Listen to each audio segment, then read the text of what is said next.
Greetings, fellow fans. You're tuned into Vision Harry, presenting to you today. The governors called an emergency session over Harry's file. Dumbledore was voted out by noon. Show some love by liking and subscribing. Enjoy the story ahead.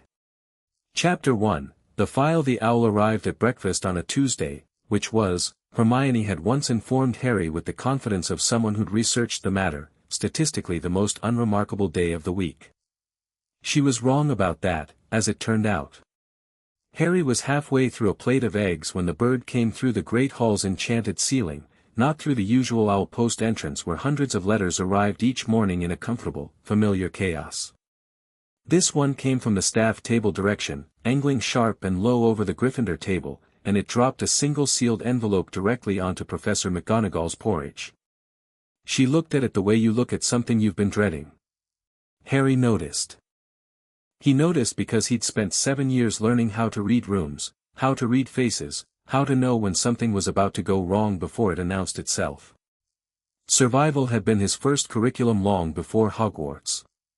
So he watched McGonagall's hand pause over the envelope, watched her press her lips together in that thin, controlled way she had, and then watched her stand without touching it and walk quickly toward the headmaster's end of the table where Dumbledore sat with his usual half-smile and his usual breakfast of something that looked like fruit but probably wasn't. She leaned down. Said something low. Dumbledore's half-smile stayed exactly where it was, which meant he either didn't care or already knew, and with Dumbledore the odds of those being the same thing were uncomfortably high. "You're staring," Ron said without looking up from his own breakfast. McGonagall just got an owl that made her look like someone told her a family member died. Ron glanced up now, chewing. "She always looks like that." "She looked like that," Harry said, and then immediately went to tell Dumbledore. In the middle of breakfast. Hermione set her book down. That was how you knew she was paying attention, when Hermione voluntarily interrupted reading. What kind of seal was on the envelope? Couldn't see from here. Purple wax, I think. Official looking. Purple wax is the Board of Governors, she said, and something moved behind her eyes that wasn't quite worry and wasn't quite interest. Something between the two. They use purple. Ministry uses red. Hogwarts internal correspondence uses green. How do you know that? Hogwarts, a history. Ron looked at his food and then at Harry with an expression that said of course it was. At the staff table, Dumbledore had finally opened the envelope. He read it once, folded it carefully, set it beside his plate, and picked up his fork again like a man who had decided that whatever was in that letter simply wasn't going to ruin his morning. McGonagall remained standing beside him for a moment longer than was comfortable, and then she returned to her seat and sat very straight and did not touch her porridge. The envelope, Harry noticed, stayed on the table. Dumbledore didn't pocket it. Didn't burn it. Just left it sitting there. Harry turned back to his eggs and thought, something is moving. He had defense against the dark arts first period with the Slytherins, which was never a recipe for a calm morning, and this particular morning Professor Viridian, the latest in Hogwarts' spectacular tradition of finding new and creative ways to staff that position, was explaining the theory of magical countermeasures with the enthusiasm of a man who had given this same lecture 20 times and was only keeping himself engaged through sheer professionalism. Harry sat in the back row next to Ron with his textbook open to the right page and his attention approximately 40% on the lesson and 60% on the thing that was moving, the thing he'd felt at breakfast, the sense of a current shifting direction underwater while the surface stayed flat. He'd felt that sensation before. Second year, just before the chamber opened. Third year, before Black escaped. Fourth year, before his name came out of the goblet. Fifth year, before the Ministry and the Department of Mysteries. His instincts had a reliable track record, and they were currently telling him that the purple waxed letter was not the end of something but the beginning. Potter. Viridian pointed at the board without turning around. Counterincantation for a confundus charm, second-level intensity. Reclara mens, Harry said without pause. Cast with a full palm grip, not a pointing grip, so the counter spreads rather than targets. Viridian did turn around then. He had the look of a man who had expected to catch a student not paying attention and was faintly annoyed to be denied it. Correct. And the risk of casting it incorrectly? If you cast it wrong you break the confundus but the subject stays disoriented, only now they're also defensive, so you've warned the caster you're countering them without actually removing the effect. 5 points to Gryffindor, Viridian said, with the specific intonation of someone who was awarding points under mild protest. From 3 rows up, Draco Malfoy turned his head just slightly, not enough to be obvious about it, but enough. Harry had been watching Draco for years with the focused attention of someone who knew that Draco was always a weather vane. Not for himself, Draco was too contained for that, but for his father. For whatever Lucius Malfoy was currently doing, Draco's shoulders always knew about it first. His shoulders, this morning, were very slightly elevated. Hello, Harry thought. There it is. At 11 o'clock, a 6th-year Hufflepuff prefect came to the defense classroom door with a folded note, knocked apologetically, and delivered it to Viridian, who read it, looked at Harry, and then read it again.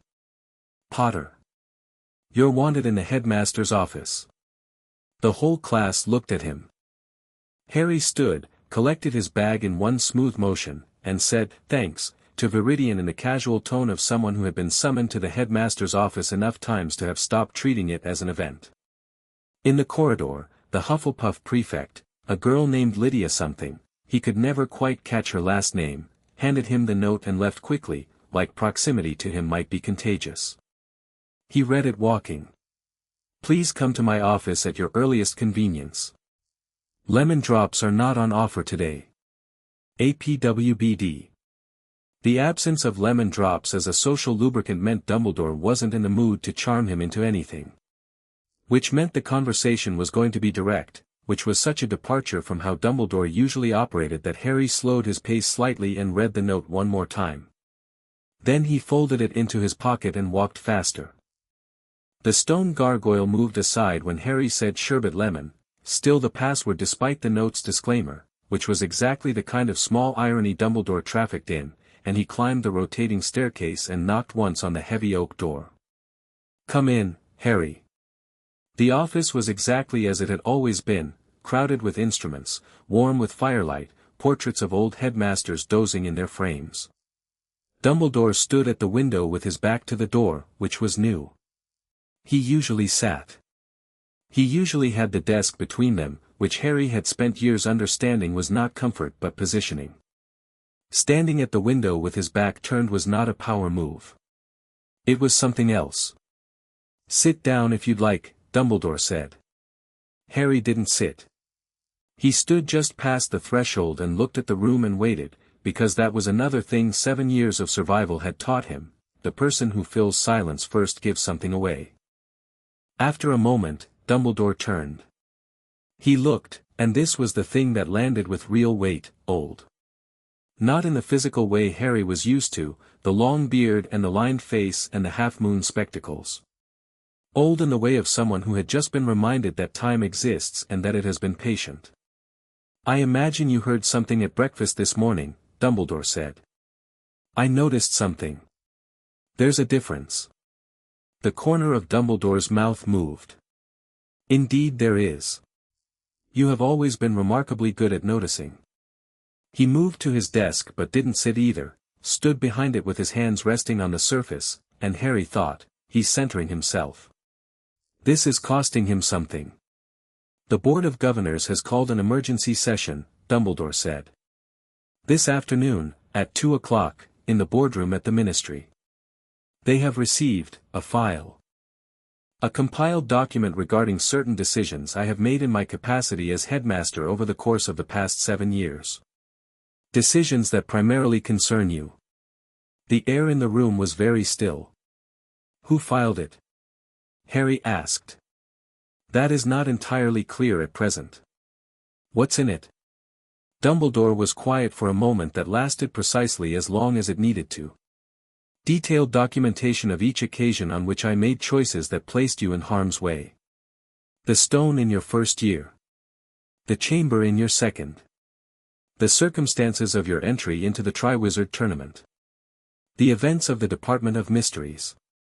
There are also certain internal communications included. Letters. Staff meeting minutes. Things that should not, by any reasonable measure, have been accessible to an outside party. Harry stared at him. So someone with access to your private correspondence compiled evidence that you repeatedly put a child in danger. When you phrase it that way, is that what the file says? In substance, Dumbledore said quietly, yes. Harry nodded slowly. Something in his chest was doing something complicated, not quite anger, not quite vindication, not quite grief. A mixture of all three that didn't have a clean name. He'd spent years sensing the shape of this truth without being allowed to hold it directly. Someone had handed it to the governors in documented, undeniable form, and whatever happened this afternoon in that ministry boardroom, the shape of everything was about to change. I wanted to tell you before you heard it elsewhere, Dumbledore said. And I wanted to say, he stopped. Pressed his lips together briefly. I wanted to say that the decisions I made were made in service of what I believe to be the greater good. You always say that. I know. And it's always true, Harry said. That's not actually the problem, is it? The problem is that the greater good kept requiring my specific suffering, and you kept deciding that was acceptable without asking me. The office was very quiet. One of the portraits shifted in its frame. Phineas Nigellus, Harry noticed, was not pretending to sleep. I will say only this, Dumbledore said. Whatever the governors decide today, whatever changes, you must know that everything I did came from a place of genuine care. I know, Harry said. And it was the truest and most painful thing in the room, because he did know, and it hadn't protected him from a single thing. What happens if they vote you out? Dumbledore met his eyes for a moment without the usual careful management of what he let show.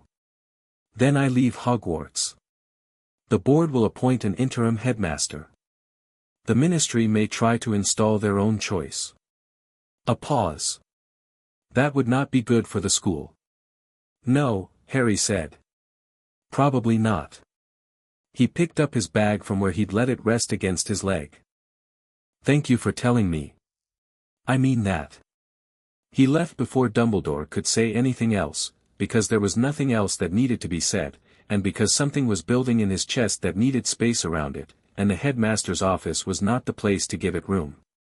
He found Ron and Hermione at lunch, which he'd expected, but he also found Neville, which he hadn't planned on, and the three of them looked at him with the coordinated attention of people who had been tracking something together and waiting for him to arrive.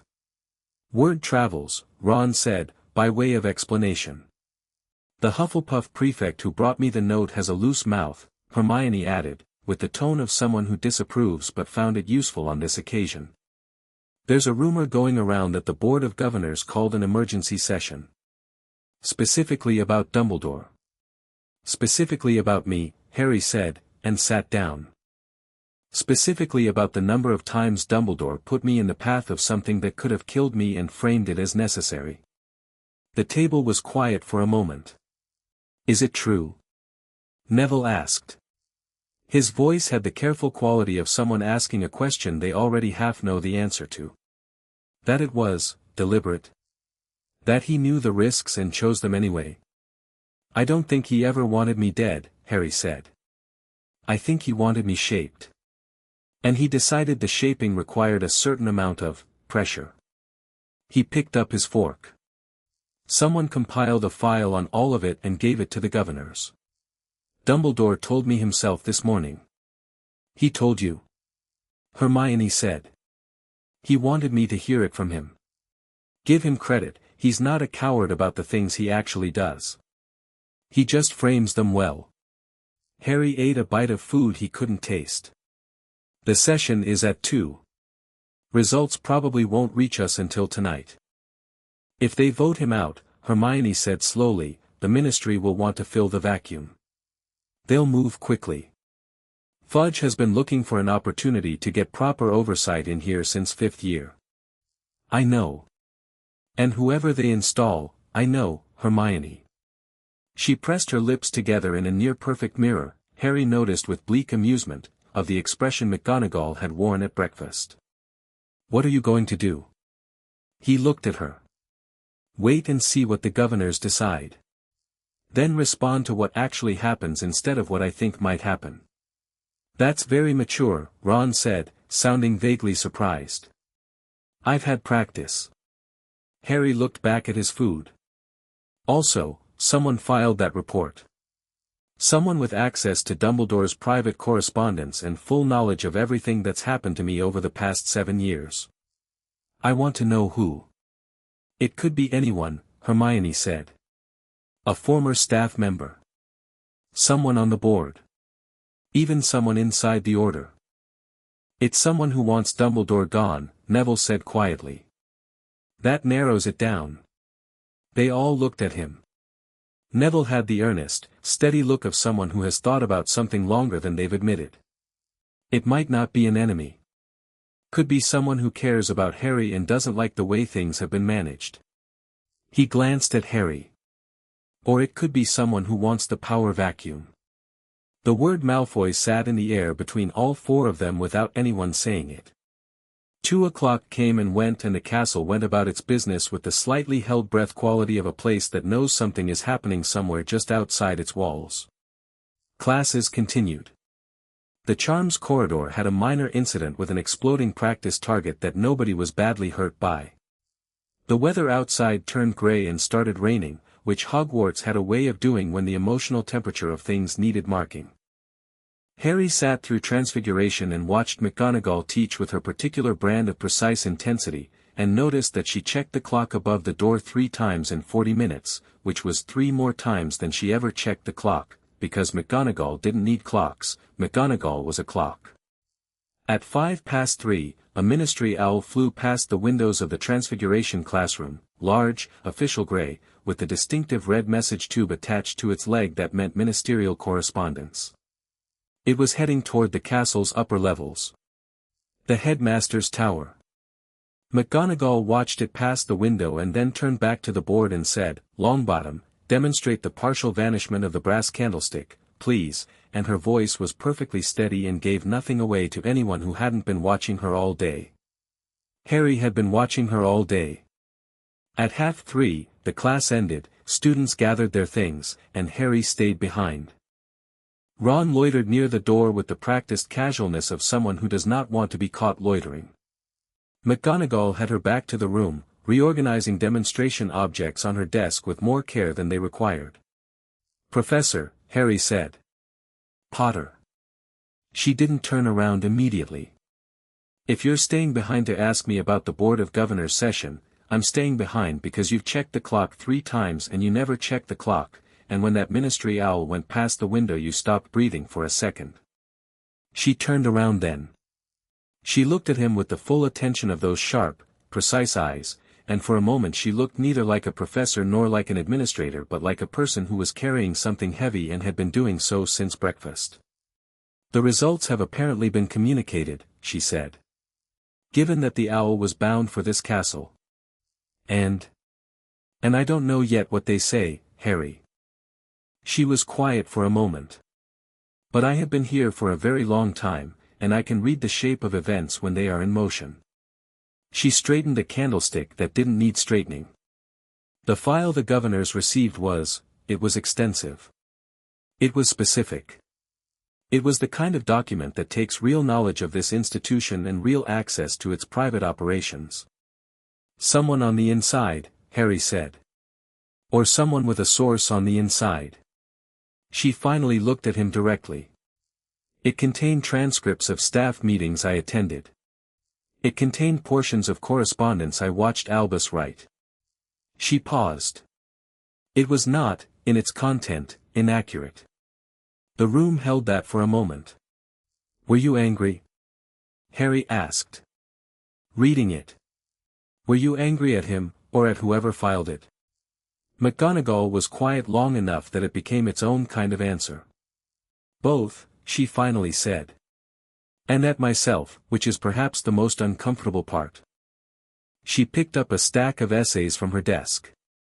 "Go to dinner, Mr. Potter. Whatever is in that owl, we'll know it by evening." He went. But at the door he turned back because he couldn't not. "Professor. Whatever happens next, you know I'm not going anywhere, right? This is my school. I'm not going to just accept whatever the ministry tries to install." Something moved across her face, something startled and then something that might have been relief, or recognition, or both. "Go to dinner," she said again, but her voice was different. The announcement came at dinner. Dumbledore came down to the Great Hall for the evening meal, which he did not always do, and he stood at the head of the staff table and waited for the natural fall in conversation that his presence always commanded. It took about 20 seconds. "Good evening," he said. His voice was exactly as it always was, warm, measured, carrying the particular quality of a man who had long since made peace with the fact that every room he entered rearranged itself around him. "I have an announcement to make, and I want to make it directly to you rather than have it reach you as rumor." He paused. "The Hogwarts Board of Governors convened an emergency session today, at which they reviewed documentation concerning certain decisions made under my tenure as headmaster. Having reviewed that documentation, the board voted this afternoon to suspend me from my position, effective immediately, pending a full review."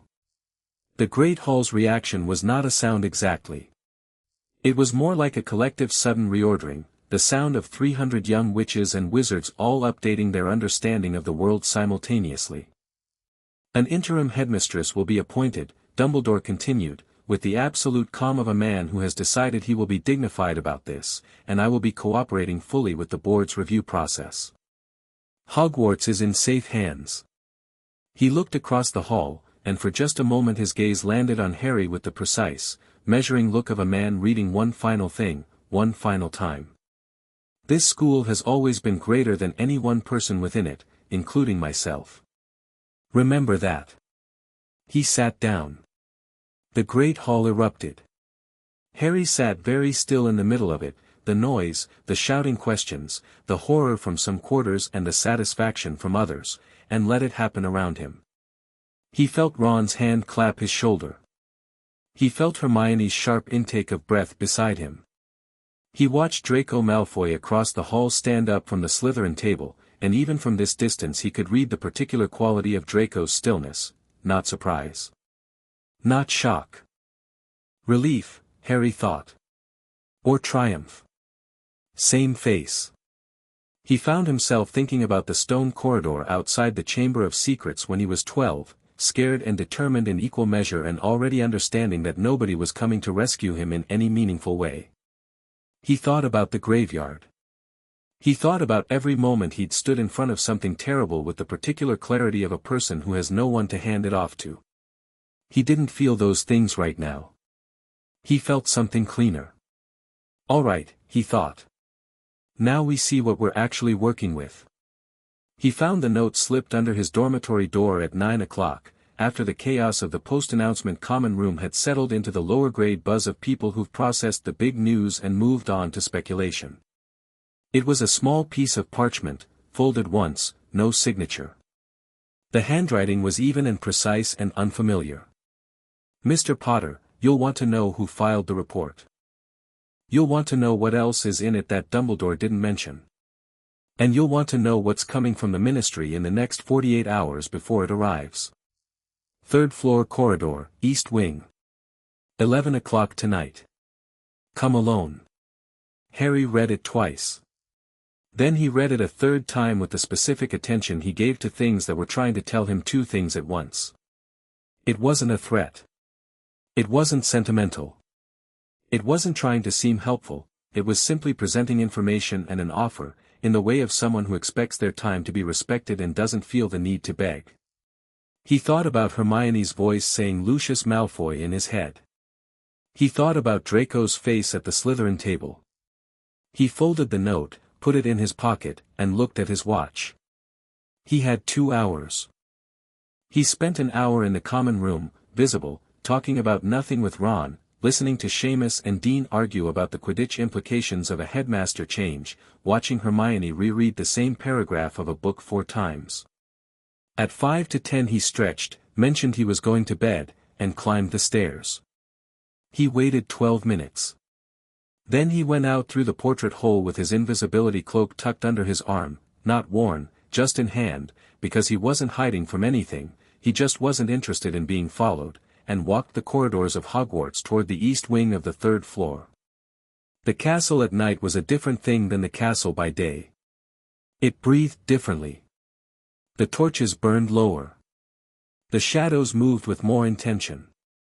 Harry had walked these corridors in fear, in desperation, in grief. Tonight he walked them with his hands easy at his sides and the wand in his robe pocket where it had lived for 7 years and his mind completely clear. The east corridor was empty when he arrived, which it should have been. It was a stretch of corridor between an unused classroom and a window that overlooked the grounds, notable for nothing except that it was private. He stopped in the middle of it and waited. He didn't have to wait long. The footsteps came from the classroom end, measured, unhurried, the steps of someone who expects to arrive and find what they're looking for. The door to the unused classroom opened, and Lucius Malfoy stepped into the corridor. He looked exactly as he always did. Silver-headed cane. Perfect robes. The face of a man who had never in his life been uncertain whether he belonged in a room. He looked at Harry with the particular consideration of someone conducting a final assessment of something they've invested in significantly, and then he smiled, which was the most unsettling thing he could have done. "Mr. Potter," he said. "You came alone." "You said to," Harry replied. "I don't generally follow instructions, so make of that what you will." Lucius's smile shifted slightly, into something more genuine, which was more unsettling still. "You want to know if I filed the report?" "I want to know a lot of things." "I'll start with that one." "Yes," Lucius said simply. "I filed it. I have been compiling it for approximately 2 years.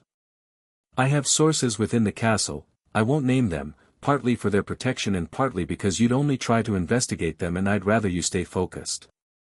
The file contained detailed documentation of Dumbledore's decisions regarding your welfare, your education, your deployment as an asset in his conflict with the Dark Lord, and several staff communications that will be uncomfortable for him in any formal review." Harry looked at him. "You did this for him," Harry said.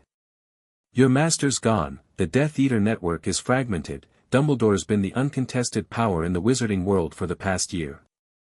You want the vacuum." "I want," Lucius said carefully, "a restructuring. Dumbledore has operated outside oversight for 30 years on the strength of his reputation. He placed a child, you, specifically, in mortal danger 6 separate documented times and framed it as necessary. He is not wrong that it was necessary. But the framing of it, the ownership of it, that is what I object to." He paused. "A man who owns a war controls who wins it. I have learned that lesson from both sides." Harry studied him. "You're not doing this for me." "No. I'm doing it because Albus Dumbledore is the only wizard in Britain more dangerous than the Dark Lord, and precisely unlike the Dark Lord, he has the moral vocabulary to make everyone around him feel good about it." Something cold moved through Lucius's measured voice. "I am not your ally, Mr. Potter. But we have a shared interest in making sure that the next person with that kind of power is accountable to something other than their own judgment. Who does the ministry want to install?" "Dolores Umbridge," Lucius said. Harry's expression didn't change. He let the silence stretch exactly long enough to tell Lucius that the name didn't frighten him. Then he said, "She's not setting foot in this school." "I agree. Which is why I'm telling you 48 hours early rather than letting you discover it when she arrives with a ministry appointment letter." Lucius tilted his head. "The board has leverage. The board voted Dumbledore out, which means the board has the authority to confirm or deny a headmaster appointment. They will be pressured. Several members are persuadable. Cornelius is going to spend tomorrow calling in favors. How many votes does the board have? 12. Umbridge will need 7 to be confirmed. How many does she currently have? 3. Possibly 4. Lucius paused. She'll have 5 if Fudge reaches Greengrass before I do. Harry nodded. He felt the shape of the problem arranging itself, not with panic, not with the sensation of something being done to him, but with the clean, interested focus of someone who has just been handed a board and wants to see all the pieces. You're going to work the board. I'm going to prevent the installation of a ministry puppet in this school, yes. For my own reasons. Lucius met his gaze. You should do the same. You have more influence than you think, Mr. Potter, not because of your fame, but because of your specific history with every person involved. The governors are not unaware that the child most affected by these events is now 17 and capable of speech. You want me to testify before the board. I want you to consider the option. What you do with it is, as I am beginning to understand, entirely your own affair. He moved toward the stairs, then paused. There is one more thing in the file that Dumbledore did not mention to you. Harry waited. Documentation indicating that the prophecy, the one that started all of this, was not, in Dumbledore's assessment, fully binding in the way it was presented to you. There is a 2-year-old internal memo, addressed to no one and presumably never intended to be read by anyone else, in which he writes, Lucius paused, and his voice had the careful neutrality of someone delivering something that matters. That the boy could have been hidden. That Voldemort could have been drawn out another way. That the path of least risk was never seriously considered because the path of greatest danger happened to produce a weapon. The corridor was very quiet. Good night, Mr. Potter, Lucius Malfoy said, and walked away down the corridor toward the stairs with the unhurried step of a man who has planted what he came to plant and is content to wait for it to grow. Harry stood in the empty corridor for a long time after his footsteps faded. The torches burned. Somewhere in the castle, a clock he couldn't see struck 11. He had been a weapon. He had always, at some level, known it. But knowing it in your bones and being handed the documentation of it were different experiences, and the second one had an edge that the first one didn't. He was not angry. That was the thing he noticed most, standing in that corridor, turning Lucius Malfoy's words over in his mind. He wasn't angry with the spiking, helpless heat of someone who has been wronged and doesn't know what to do about it. He was angry the way a fire is angry, steady, oriented, with a clear sense of what it burns toward. He walked back toward Gryffindor Tower. Tomorrow, the ministry would start making calls. He'd be ready. McGonagall was awake when he passed the corridor outside her office, which he knew because there was firelight under her door at nearly midnight, and because as he passed he heard a sound he hadn't heard from this office since third year, the sound of someone, very quietly and very briefly, letting themselves feel something before pressing it back down. He didn't stop. He didn't knock. He gave her that much. But he did slow, just slightly, and in the slowing he thought, she read the file too. She knows everything that's in it. And she's still here. That mattered. He wasn't sure yet exactly how it mattered, but it did. He climbed the remaining stairs to Gryffindor Tower, said the password to the fat lady, slipped inside the quiet common room where the fire was down to embers and Ron's exploding snap cards were still scattered across the table from earlier, and sat for a while in the dark. Dumbledore had been voted out by noon. Lucius Malfoy was already 3 moves ahead on the board. Umbridge was circling. The prophecy was not what it had been presented as. And somewhere in all of this, behind a carefully compiled dossier and an anonymous note and the first honest conversation Harry had ever had with Lucius Malfoy, something was beginning. Harry picked up one of Ron's exploding snap cards from the table. A 7 of wands, bent at the corner. He turned it over once, then set it back down. All right, he thought again, and this time there was something in it that felt almost like anticipation. Let's play. Chapter 2, What the Castle Knows. Harry slept 4 hours and woke up knowing exactly what he needed to do first. Not Dumbledore. Not the board. Not Lucius Malfoy's carefully arranged chess pieces, which would still be exactly where he'd left them when Harry got to them. The first thing, the thing that had been sitting at the back of his mind since last night's corridor conversation, was the memo. The 2-year-old internal memo that Dumbledore had written to nobody, which meant he'd written it to himself, which was the kind of writing people did when they were working something out that they didn't want worked out by anyone else. Harry wanted to see it. He was dressed and out of the dormitory before 6, while Ron was still a mound of blankets making occasional sounds of deep unconscious contentment. The common room was empty except for a fifth year who'd fallen asleep over revision notes and would have a partial transfiguration diagram pressed into her cheek for most of the morning. Harry stepped over an abandoned Charms textbook, slipped out through the portrait hole, and stood in the corridor outside considering the problem. He couldn't ask Dumbledore for the memo. That was obvious. He couldn't ask McGonagall, not yet, not until he understood better where she was going to land when the ground settled. He couldn't owl Lucius Malfoy in the dawn hours of a Wednesday and ask for a copy of the document without that becoming the kind of thing that required explanations to people he wasn't ready to explain things to. What he could do was go to the castle. This required explanation, and the explanation was something Harry had never fully articulated to anyone, not even Ron or Hermione, because it was the kind of thing that sounded strange when said aloud. But Hogwarts, the physical, stone, magic-soaked building of Hogwarts, responded to Harry in ways it didn't respond to most people. It had been doing it since first year. Doors that should have been locked. Corridors that rearranged just enough to shorten his path. The room of requirement, which the castle itself created in response to genuine need, had felt less like a discovery and more like a recognition the first time Harry had understood what it was. He didn't know why. He had some theories. One of them had to do with the scar and what lived in it. Another had to do with something older, something about the magic of the building responding to the specific pattern of a person who had needed it desperately and repeatedly for 7 years. Whatever the reason, the castle knew him, and this morning he needed what it knew. He walked to the 7th floor.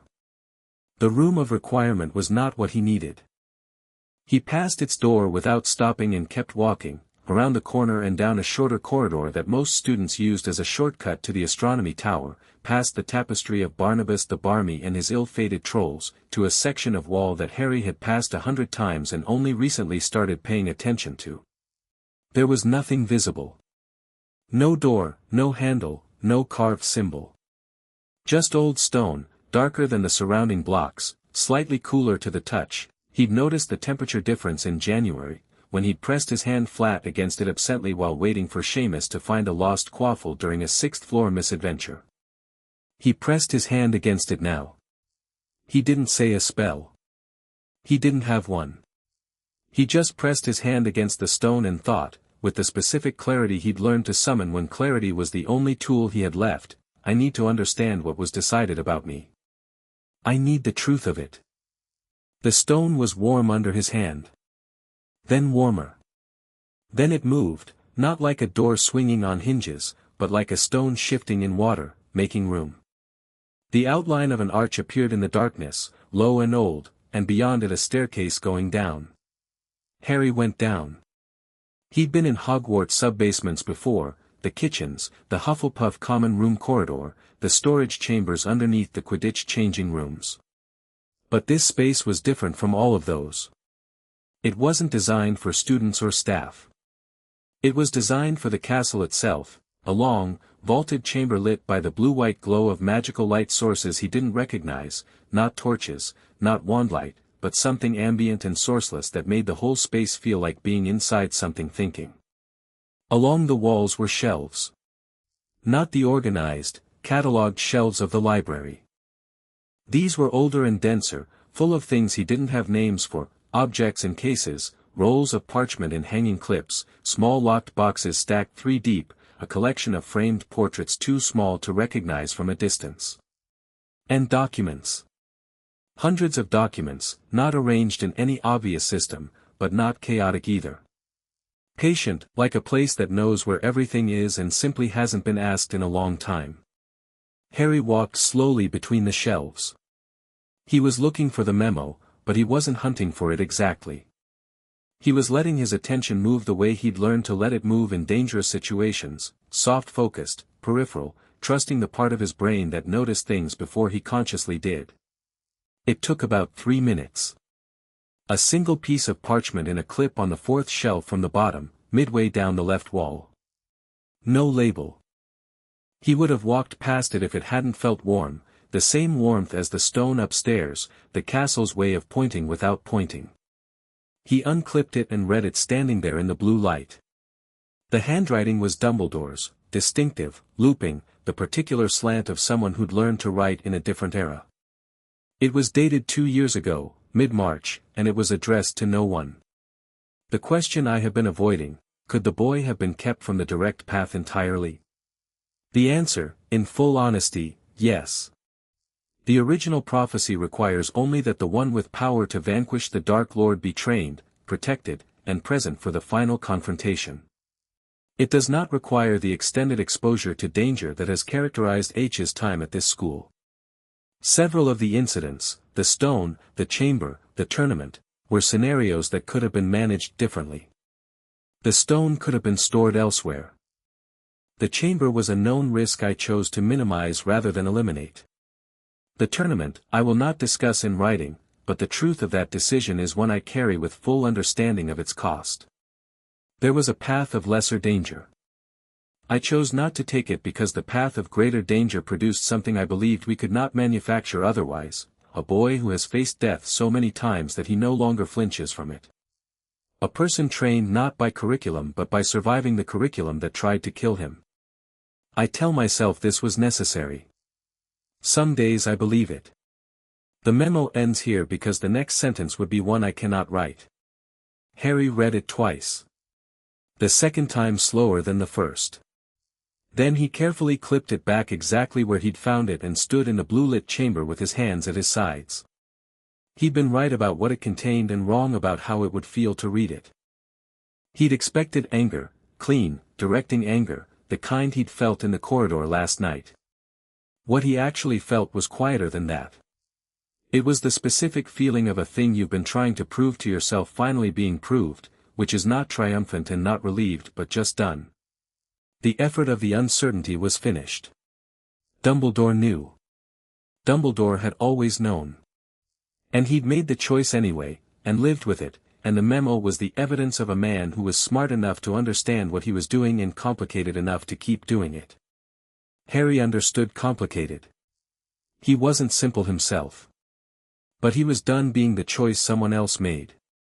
He climbed back up to the 7th floor as the castle began waking around him, and he went to breakfast with the specific appetite of someone who has resolved something before the day officially started. Hermione was already at the Gryffindor table with 3 different newspapers fanned out in front of her, her toast cooling at her elbow, her reading face fully engaged. She looked up when Harry sat down and immediately said, "Where have you been?" "Walking. At 6 in the morning. I wake up early." "Harry." She put down her current paper, which was the Daily Prophet, its front page bearing a photograph of Dumbledore and a headline that screamed shock removal in the particular font they reserved for things the Prophet had definitely known about for hours and was now pretending to be shocked by. "You have that face." "What face?" "The one where you've already decided something and you're waiting to see if I'll figure out what before you have to tell me." Ron arrived, dropped into his seat, reached across Harry for the marmalade, looked at Hermione's newspapers, and said, "Oh, they're making it into a whole thing, are they?" with the resigned tone of someone who had expected this and isn't particularly impressed. "The Prophet is calling it a constitutional crisis," Hermione said. "The Quibbler is calling it proof of a deep state conspiracy that has controlled British magical education since 1971, which is both wrong and unfortunately in the right direction, and the Practical Wand," she picked up a smaller paper Harry had never heard of, "is asking whether Hogwarts can legally continue to operate without a confirmed headmaster, which is actually a good question that nobody else is asking." "Can it?" Harry said. "For a period not exceeding 30 days, under the educational statutes of 1842, after which the Ministry of Education is empowered to intervene with a temporary appointment." She said it with the speed of someone who had been waiting to say it. 30 days, Harry. That's how long before Fudge has legal standing to install whoever he wants. 29 days, Harry said. He announced last night. The clock started then. She looked at him. How do you know that? Because Fudge will count from the announcement, not from whatever time the board voted, because the announcement is the provable public moment and Fudge is exactly the kind of man who builds his legal cases from the most favorable starting point he can find. The Hermione look, the specific expression she wore when someone said something she would have said herself, crossed her face. "You talked to someone last night." "I went for a walk," Harry said. He spread butter on his toast. "I'm going to need you to look up something. The Board of Governors confirmation process for interim headmasters. Specifically whether the students of the school have any formal standing to challenge or petition the appointment." Hermione stared at him. "I know," he said. "The answer," she said slowly, "is going to be almost certainly no, but the Educational Charter of 1756 includes a clause about interested parties in educational appointments. It was written to allow parents to formally object. It has never been tested by students because no student has ever tried." She was already thinking, he could see it happening behind her eyes, the way her whole focus gathered like light through a lens. "You'd need to establish standing. You'd need to argue that you qualify as an interested party under the original meaning of the statute, not the interpreted meaning. Can you write that argument?" "By this afternoon." "Good." Ron was looking between them with the alert attention of a chess player who's been watching a game from outside and has just understood who's going to win.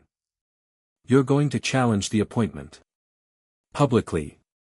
Before it happens. I'm going to make sure there's a documented record that a student with documented personal interest in this school's leadership objected to the appointment before it was made," Harry said.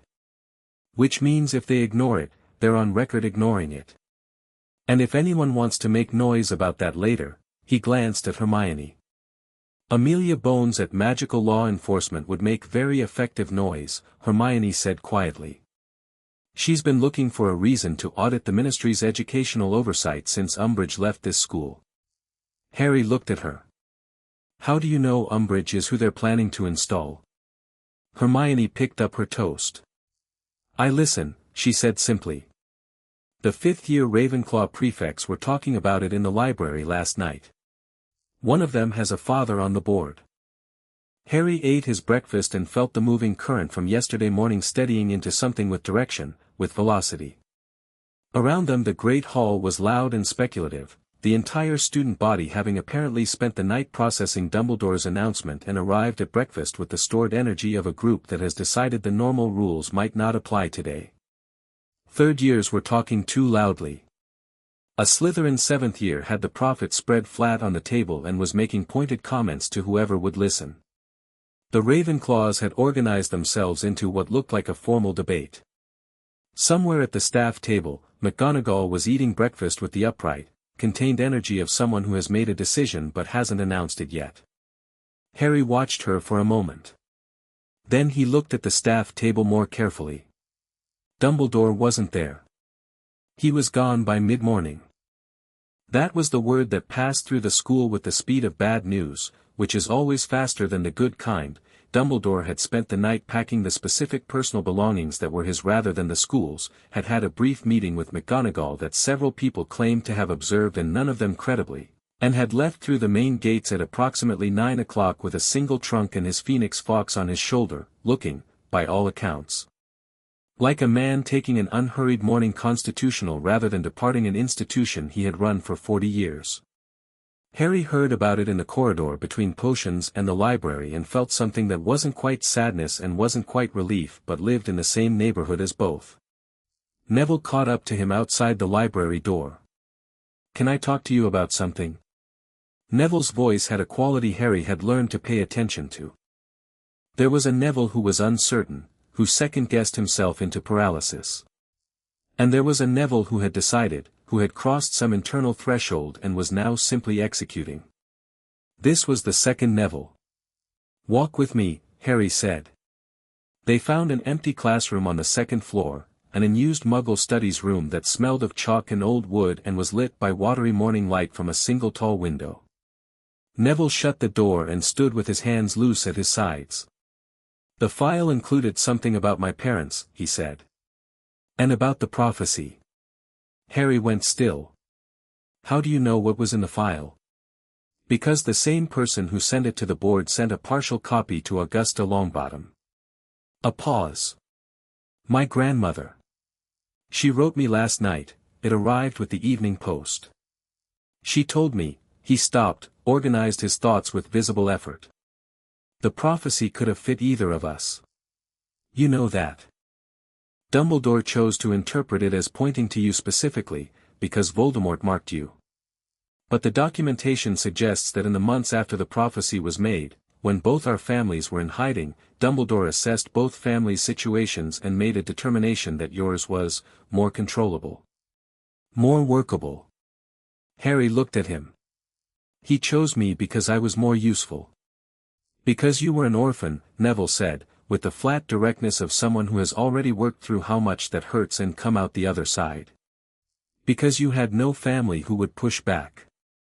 Because a Muggle-raised child with no understanding of the magical world would have no context for questioning what Dumbledore told him. He met Harry's eyes. My gran would have pushed back. She pushed back about everything. Neville, I'm not angry at you, Neville said quickly, with the slight roughness of someone making sure that's understood. I know this wasn't your choice. I'm saying that the thing that made you the chosen one wasn't, it wasn't only fate. Someone read the situation and made a selection. And I want to know what else was in that file. You deserve to, Harry said. He thought about the sub-basement, the blue light, the careful shelves. I found something this morning. A memo Dumbledore wrote to himself. It confirms what you're saying, that there was a path of lesser danger that he chose not to take. He made choices, Neville. Real deliberate choices. Not just about me. Neville was quiet for a moment.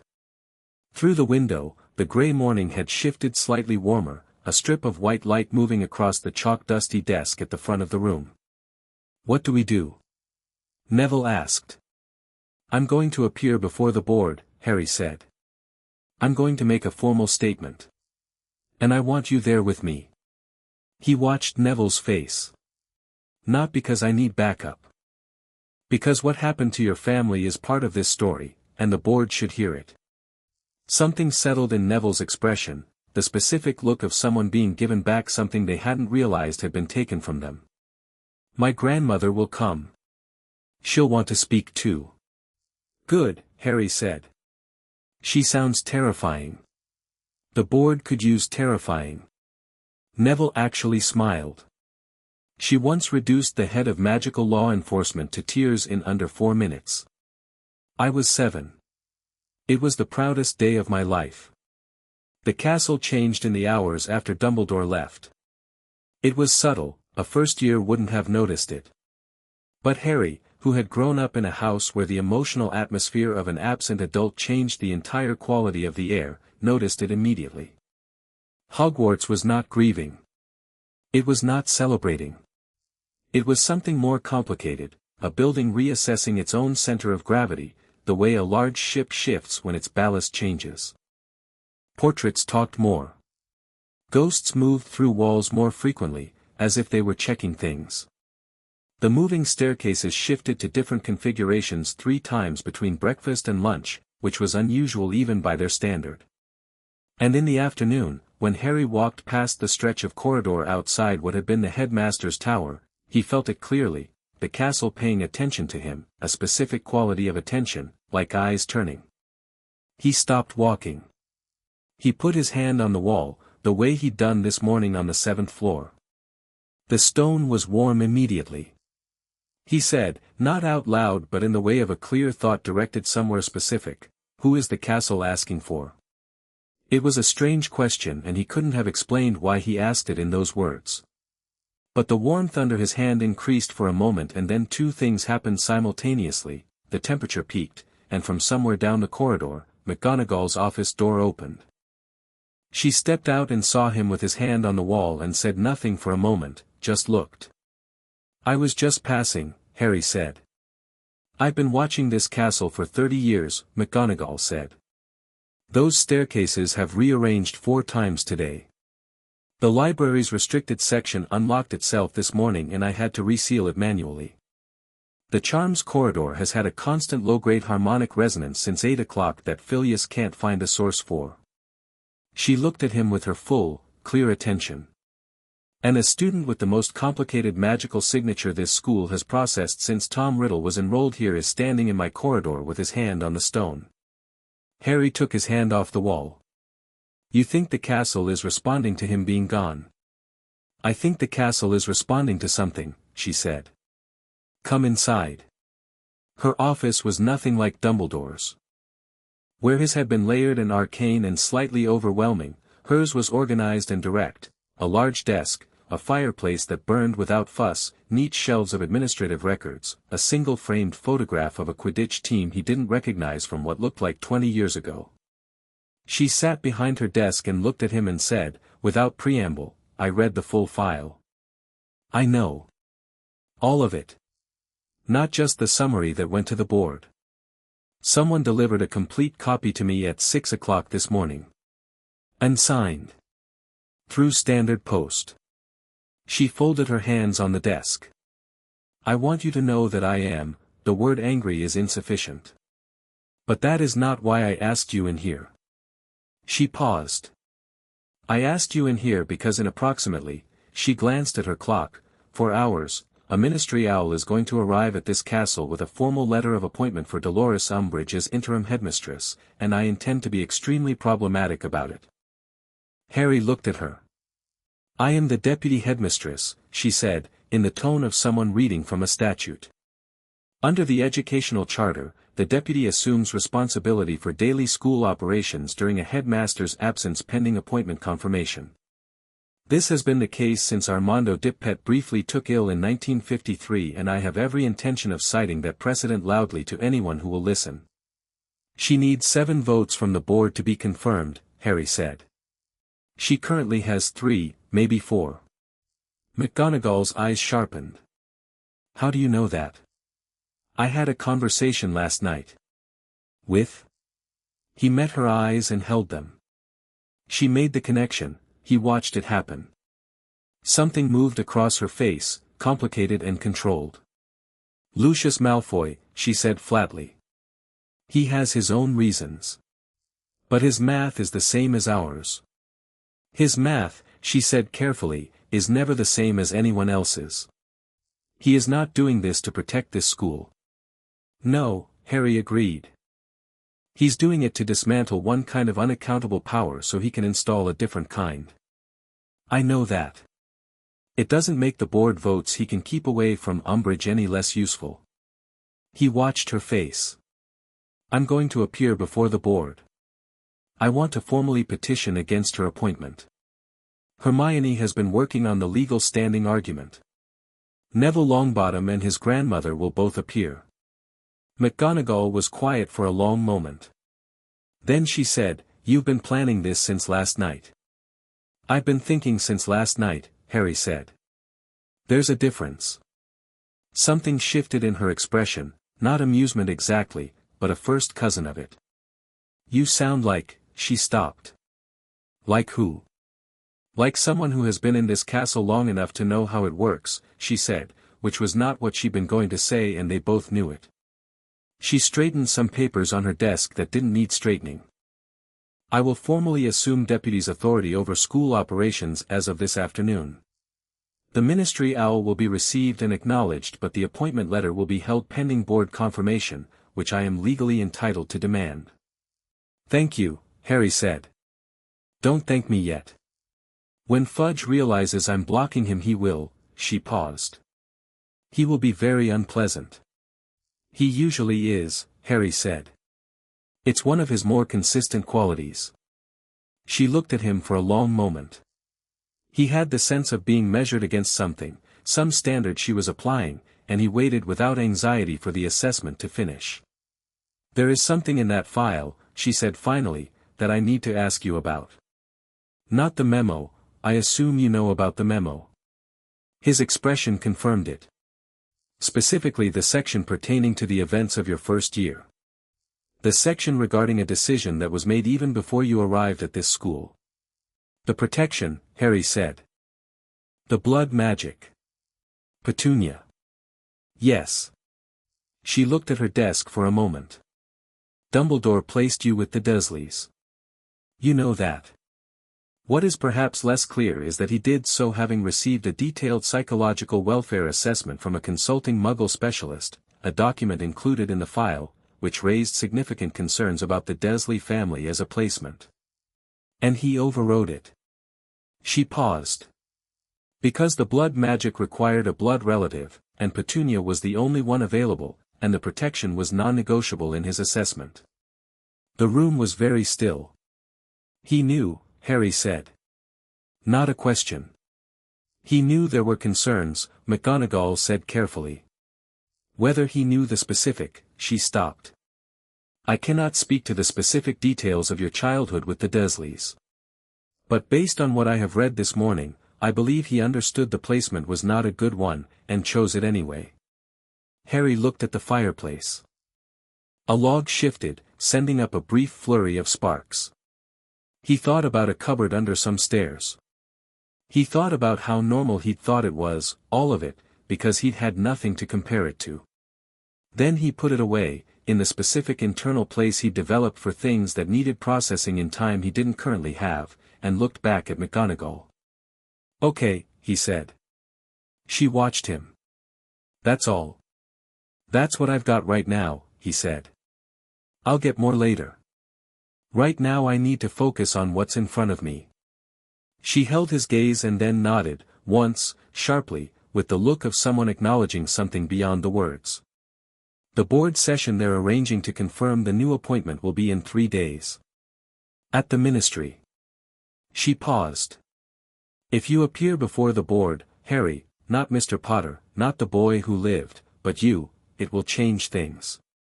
Not just practically. It will change what this looks like to people who are watching. What does it look like right now? Like a political dispute between powerful adults over an institution. She looked at him steadily. With you in that room, it looks like what it actually is. He stood up. 3 days, he said. I'll be ready. He went to the room of requirement that night. Not to train, exactly. He'd been training since 5th year in this room, the DA, the spell work, the specific physical vocabulary of someone who has spent years learning to defend themselves and others. What he needed tonight wasn't new spells. He needed to think while his body was doing something purposeful, and Hogwarts apparently understood this, because the room gave him an empty, well-lit space and a practice dummy and absolute silence. He worked through a sequence he'd drilled 100 times, not battle magic, just movement, the particular balance and flow of a body that knew its own capabilities, the wand movements he'd refined until they were automatic, the switching of grip and stance and reach that Moody had started teaching him before Moody turned out to be someone else entirely. He was an hour into it when the door opened. He had his wand up before the door was fully open. The person who came through stopped and held their hands out in a clear I'm not threatening gesture that looked practiced enough to suggest they'd expected his reaction. It was Draco Malfoy. Harry kept his wand up. Come to spy for your father. My father knows where I am, Draco said. He stepped into the room and let the door close behind him, and Harry tracked him with the precise, unhurried attention of someone who has made a threat assessment and is deciding how it resolves. He sent me. Why didn't he come himself? Because a 17-year-old showing up at the room of requirement is unremarkable. A governor appearing twice in 2 days starts to be a pattern. Draco glanced at the practice dummy, at the rearranged space, at Harry's position. You're good, he said, with the particular reluctance of a compliment being paid against someone's preferences. I've watched you work in here before. Through the door, before you ask, not inside. What does your father want? He wants you to know that Cornelius Fudge made 3 additional calls to board members today. One of them changed their vote. Draco's voice was even, delivering information without effect, which meant he'd been coached in how to deliver it. Umbridge now has 5 confirmed votes. She needs 7. My father is managing the remaining 4, but he says, a slight hesitation, that your presence at the board session has to be correctly framed. If you walk in there looking like a grievance, they'll dismiss you as emotional. If you walk in there as a legal petition, I know, Harry said. He lowered his wand by a fraction. Hermione's done the standing argument. We're citing the Educational Charter of 1756, Interested Parties Clause. Draco blinked. It was quick, but it was there. That's better than what my father was going to suggest. What was he going to suggest? Precedent from the founding charter. Much older, much murkier, much easier to argue against. He paused. The 1756 charter is cleaner. Harry studied him. Draco looked, not comfortable, exactly. Draco had never looked comfortable anywhere near Harry, even when they were children and the discomfort was channeled into contempt. But he didn't look like he was here under duress either. He looked like someone who had accepted a task and was executing it competently, which was, Harry supposed, its own kind of growth. What do you want? Harry asked. Not your father. You. Draco's jaw moved slightly. I want Umbridge as far from this school as physically possible, he said. She tormented 6th years for sport. She used blood quills on first years who couldn't pay for silence. She built a surveillance apparatus in this building that targeted students based on blood status. Something moved in his expression that was fiercer than his voice. My reasons are mine. Don't ask me to make them palatable for you. I'm not asking you to, Harry said. I'm asking because I want to know what you're actually in this for. I'm in it for the outcome, Draco said. The same outcome as you, reached by a path I'd rather not take, alongside people I'd rather not take it with. Is that honest enough? Harry put his wand fully down. Yeah, he said. That's actually the most honest thing you've ever said to me. Draco looked briefly and genuinely discomfited by this, which Harry found more reassuring than any amount of composed delivery would have been. Tell your father the 1756 charter argument is already written, Harry said. Tell him I'll be at the board session. And tell him, he considered his words carefully. Tell him that I know what he's building toward. The power vacuum. The restructuring. I'm not going to pretend I don't see it. But as long as he's genuinely keeping Umbridge out of this school, we're moving in the same direction. And after? After, we'll find out what we're actually dealing with, Harry said. That's all anyone gets. Draco looked at him for a moment with an expression Harry couldn't fully read, too layered, too practiced in concealment to be transparent. Then he nodded, once, and turned toward the door. Malfoy, Harry said. He stopped. The blood quills, Harry said. She used them on you too. I know she did.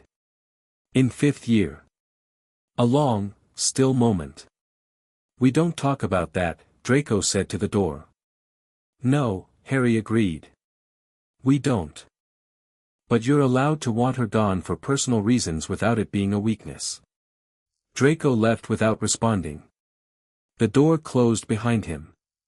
Harry stood in the empty room and looked at the practice dummy and the cleared floor and the walls of the room that had given him whatever he needed for 4 years and thought, we are building something here. I don't know exactly what it is yet. But it's being built out of all the wrong materials and the wrong alliances and the wrong history, and it might be the strongest thing there is because of that. He worked for another hour. Then he walked back to Gryffindor Tower and sat on the edge of his bed in the dark and thought about the memo, and the sub-basement, and the specific warmth of old stone under his hand. The castle knew him. And he was beginning, properly and fully, to know it back. Chapter 3, The Ministry Comes Calling. The owl arrived at 7:43 in the morning, which Harry knew because he was already awake, already dressed, and already sitting at the Gryffindor table with a cup of tea when it came through the great hall's high windows in the company of about 40 others, distinguishable from the rest by its size, its grey ministry plumage, and the red sealed tube on its leg that Hermione had described 2 days ago. It landed directly in front of McGonagall's empty seat. McGonagall wasn't there yet. The owl waited with the dignified patience of a bird that has been trained to expect its deliveries acknowledged promptly and is prepared to wait out any delays without complaint. Harry watched it. Ron arrived 3 minutes later, dropped into the seat across from him, took in Harry's expression and the untouched tea and the owl at the staff table, and said, "It's here, then." 7:43. Early. Fudge wanted her installed before the school day started. Symbolic. Harry picked up his tea finally. He'll be annoyed McGonagall isn't there to receive it. As if on cue, or perhaps because the castle had decided the timing required it, McGonagall walked through the side door at the far end of the staff table at 7:45, in full teaching robes, her hair perfectly pinned, her posture the architecture of someone who has had 2 hours of sleep and is not going to give that away to anyone. She sat down, looked at the owl, and received the tube from it with the controlled composure of someone defusing something that might explode. She read it once at the table, which Harry hadn't expected, he'd assumed she'd take it somewhere private. But she read it right there, in full view of the arriving students, and when she finished she folded it precisely in thirds, tucked it into her robe, and poured herself a cup of tea. She didn't look at Harry. She didn't look at anything in particular. But her tea had gone undrunk by the time Harry finished his own, which told him everything. The announcement came at 8:15, before classes began, in the form of an emergency staff gathering that took all the teachers off the floor simultaneously and left the prefects attempting to manage the resulting corridor chaos with varying degrees of success. Harry used the 20-minute window to find Hermione, who had the legal standing document rolled under her arm and the expression of someone who has been refining an argument since 5 in the morning. "The charter," she said without preamble. "I want to walk you through the weak points before you have to defend it." They ducked into an alcove near the Charms corridor and she unrolled the parchment. It was 4 pages, dense, her handwriting small and even. "The core argument is here." She pointed to the second paragraph. The 1756 Charter uses the phrase "any person with substantial personal interest in the educational welfare of the institution." The ministry will argue that means parents and guardians. We argue that a student who has been enrolled for 7 years, whose safety has been formally endangered by administrative decisions, and who will continue to be directly affected by those decisions has substantial personal interest as plainly as any parent. What do they come back with? Historical practice. They'll say the clause has never been applied to students and therefore the implied intent is adults only. She straightened. We respond that the clause has never been tested at all, which means there is no established precedent excluding students, and that the plain language of the statute doesn't discriminate by age. And if they say I'm too close to the situation to be an objective petitioner? She paused. That's the best attack they have. The counter is that proximity creates standing, not removes it. Being too close to something is precisely why you have interest in it. Harry read through the document. It was tight, intelligent, and had the specific quality of Hermione's best work, anticipating objections and incorporating the responses before anyone had voiced them. "This is good," he said. "I know," she said, without false modesty. Then, slightly differently, "Harry, are you sure about this? Not the legal argument, about appearing yourself. If you go before the board and it doesn't work, then it doesn't work and we find the next option. But publicly. If you go and they dismiss the petition, Fudge will use it. He'll say you made your case and the board made their decision and the matter is closed." "Fudge is going to say whatever Fudge is going to say," Harry said. "At least this way there's a record that I stood up and said it." He handed her back the document. "I've spent 7 years having other people make decisions about my life in rooms I wasn't in. I'm done with that." She looked at him for a long moment with the expression she wore when she was deciding whether to push further. She decided against it, which was its own kind of trust. "Neville's grandmother wrote again," she said instead. "She's confirmed she'll appear. And she's apparently contacted Griselda Marchbanks." Harry stared. "The head of the Wizarding Examinations Authority?" "Former head. She retired in 1991.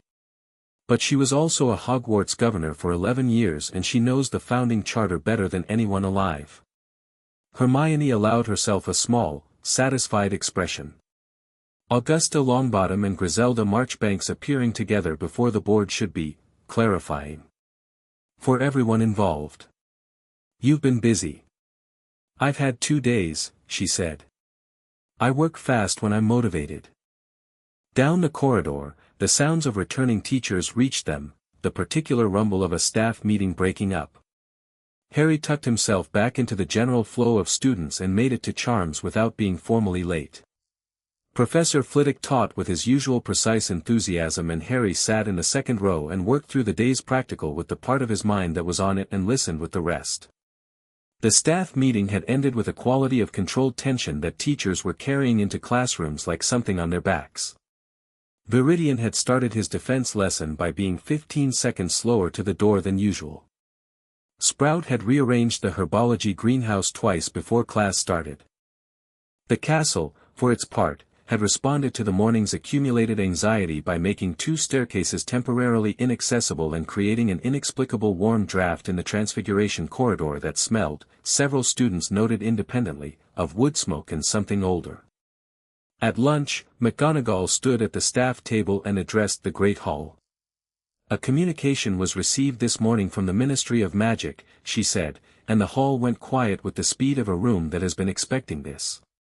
The Ministry has put forward a nomination for an interim head of this school pending the board's formal confirmation process. That nomination will be presented to the board at a session in 3 days' time. She paused. Until the board has voted on confirmation, I am, under the educational charter, acting head of this institution. Classes will continue as scheduled. The school's administrative operations will continue as normal. Any questions about this process should be directed to me. She looked across the hall. That is all. She sat down. The noise that followed had a different quality from the Dumbledore announcement. That had been shock. This was something more energized. Students who had spent 2 days watching adults navigate power were now picking up enough of the grammar to have opinions about it. At the Slytherin table, Pansy Parkinson was loudly telling whoever would listen that this was a disaster and stability was what was needed, which meant she'd been talking to parents who'd been talking to Fudge. 3 tables over, a group of Hufflepuffs were having what looked like a genuinely organized debate about governance. The Ravenclaws had split into factions, predictably. In the middle of it all, at the Gryffindor table, Neville was looking at his food with the calm of someone who has already moved past the information stage into the planning stage. 3 days, Harry said. 3 days, Neville agreed. He looked up. Gran's confirmed Marchbanks. And she wants me to prepare a statement, specifically about the prophecy and what the file documentation means about choices made regarding my family. He paused. I'm going to do it. I want it on record. You don't have to, Harry said. Yes I do, Neville said. Someone made a choice about my family the same way they made choices about yours, and the difference between you and me is that your choices were visible and mine weren't. They weren't even visible to me. He picked up his fork. That needs saying. Harry nodded. There was nothing to add to that. The Ministry arrived at 2 o'clock. Not Fudge. Harry had expected Fudge, and the fact that Fudge didn't come himself was either arrogance or calculation, and with Fudge those were usually the same thing. Instead it was Percy Weasley, in full ministry robes with a brass identification badge that caught the afternoon light as he came through the main entrance, flanked by 2 junior assistants Harry didn't recognize and carrying a document satchel with the particular grip of someone who has been told this assignment is important and has made it his entire personality for the duration. Ron saw him from across the entrance hall and went very still. It lasted 1 second. Then he relaxed, not back to his usual ease, but to something more deliberate, and he squared his shoulders slightly, and the Weasley jaw that Harry recognized from Mr. and Mrs. Weasley and every one of their children set in a particular way. Ron, Harry started. I'm fine, Ron said. Quietly, without the performance of fine. Just, fine. Go on. Harry went on. He crossed the entrance hall and stopped directly in Percy's path. Percy looked at him with the complicated expression of a person who has been briefed extensively on how to handle this situation and is discovering that the briefing was insufficient. He had the Weasley height and the Weasley hair and none of the Weasley warmth, and he looked at Harry the way someone looks at a problem they're trying to categorize before responding to it. Harry, Percy said. He had clearly decided first names were the strategic choice. Percy, Harry said. What's in the satchel? Official ministry correspondence regarding the interim appointment, for McGonagall. For the acting head of this institution, yes. A pause. I'm sure you understand that this is a process with legal standing and that the ministry, I understand all of that, Harry said pleasantly. I also understand that you've come to deliver a letter formally announcing Dolores Umbridge's nomination to a building full of children who still have scars from the last time she was here. So I'm just making sure you understand what that looks like. Percy's jaw tightened. The ministry's nomination is a formality. The board hasn't confirmed her yet. And until they do, McGonagall is in charge. Harry tilted his head slightly. Has Fudge spoken to Griselda Marchbanks yet? The slight falter in Percy's expression told him the answer was no. Right, Harry said. Well. I imagine that conversation will be interesting when it happens. He stepped aside. McGonagall's office is up the main staircase. I'm sure you know the way. Percy looked at him for a moment with an expression caught between professional neutrality and something more personal, the look of someone who knows they're being read and can't decide how to feel about it. Then he walked past, his two assistants trailing, and Harry watched him go. Ron had come up beside him without him noticing. You knew about Marchbanks, Ron said. Hermione found out this morning. Ron watched his brothers retreating back. He's going to deliver that letter and then go back and tell Fudge everything he saw and heard in this building. I know. So everything we do for the next 3 days, is being reported back, yes. Harry looked at him. That's fine. Let it be reported. I'd rather Fudge know what's coming than be surprised by it, because a surprised Fudge is more unpredictable than a prepared one. Ron thought about this. You want him to know we have Marchbanks. I want him to know we have Marchbanks, and the Charter argument, and Neville, and Augusta Longbottom, and, Harry paused. And whatever Lucius Malfoy is doing with the board votes, which I'd rather Fudge worried about than ignored. Ron made a face. It's very weird being on the same side as Malfoy's dad. Tell me about it. We're not, like, friends with him. Absolutely not.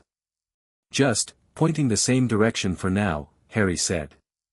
Completely different reasons. Completely different destinations.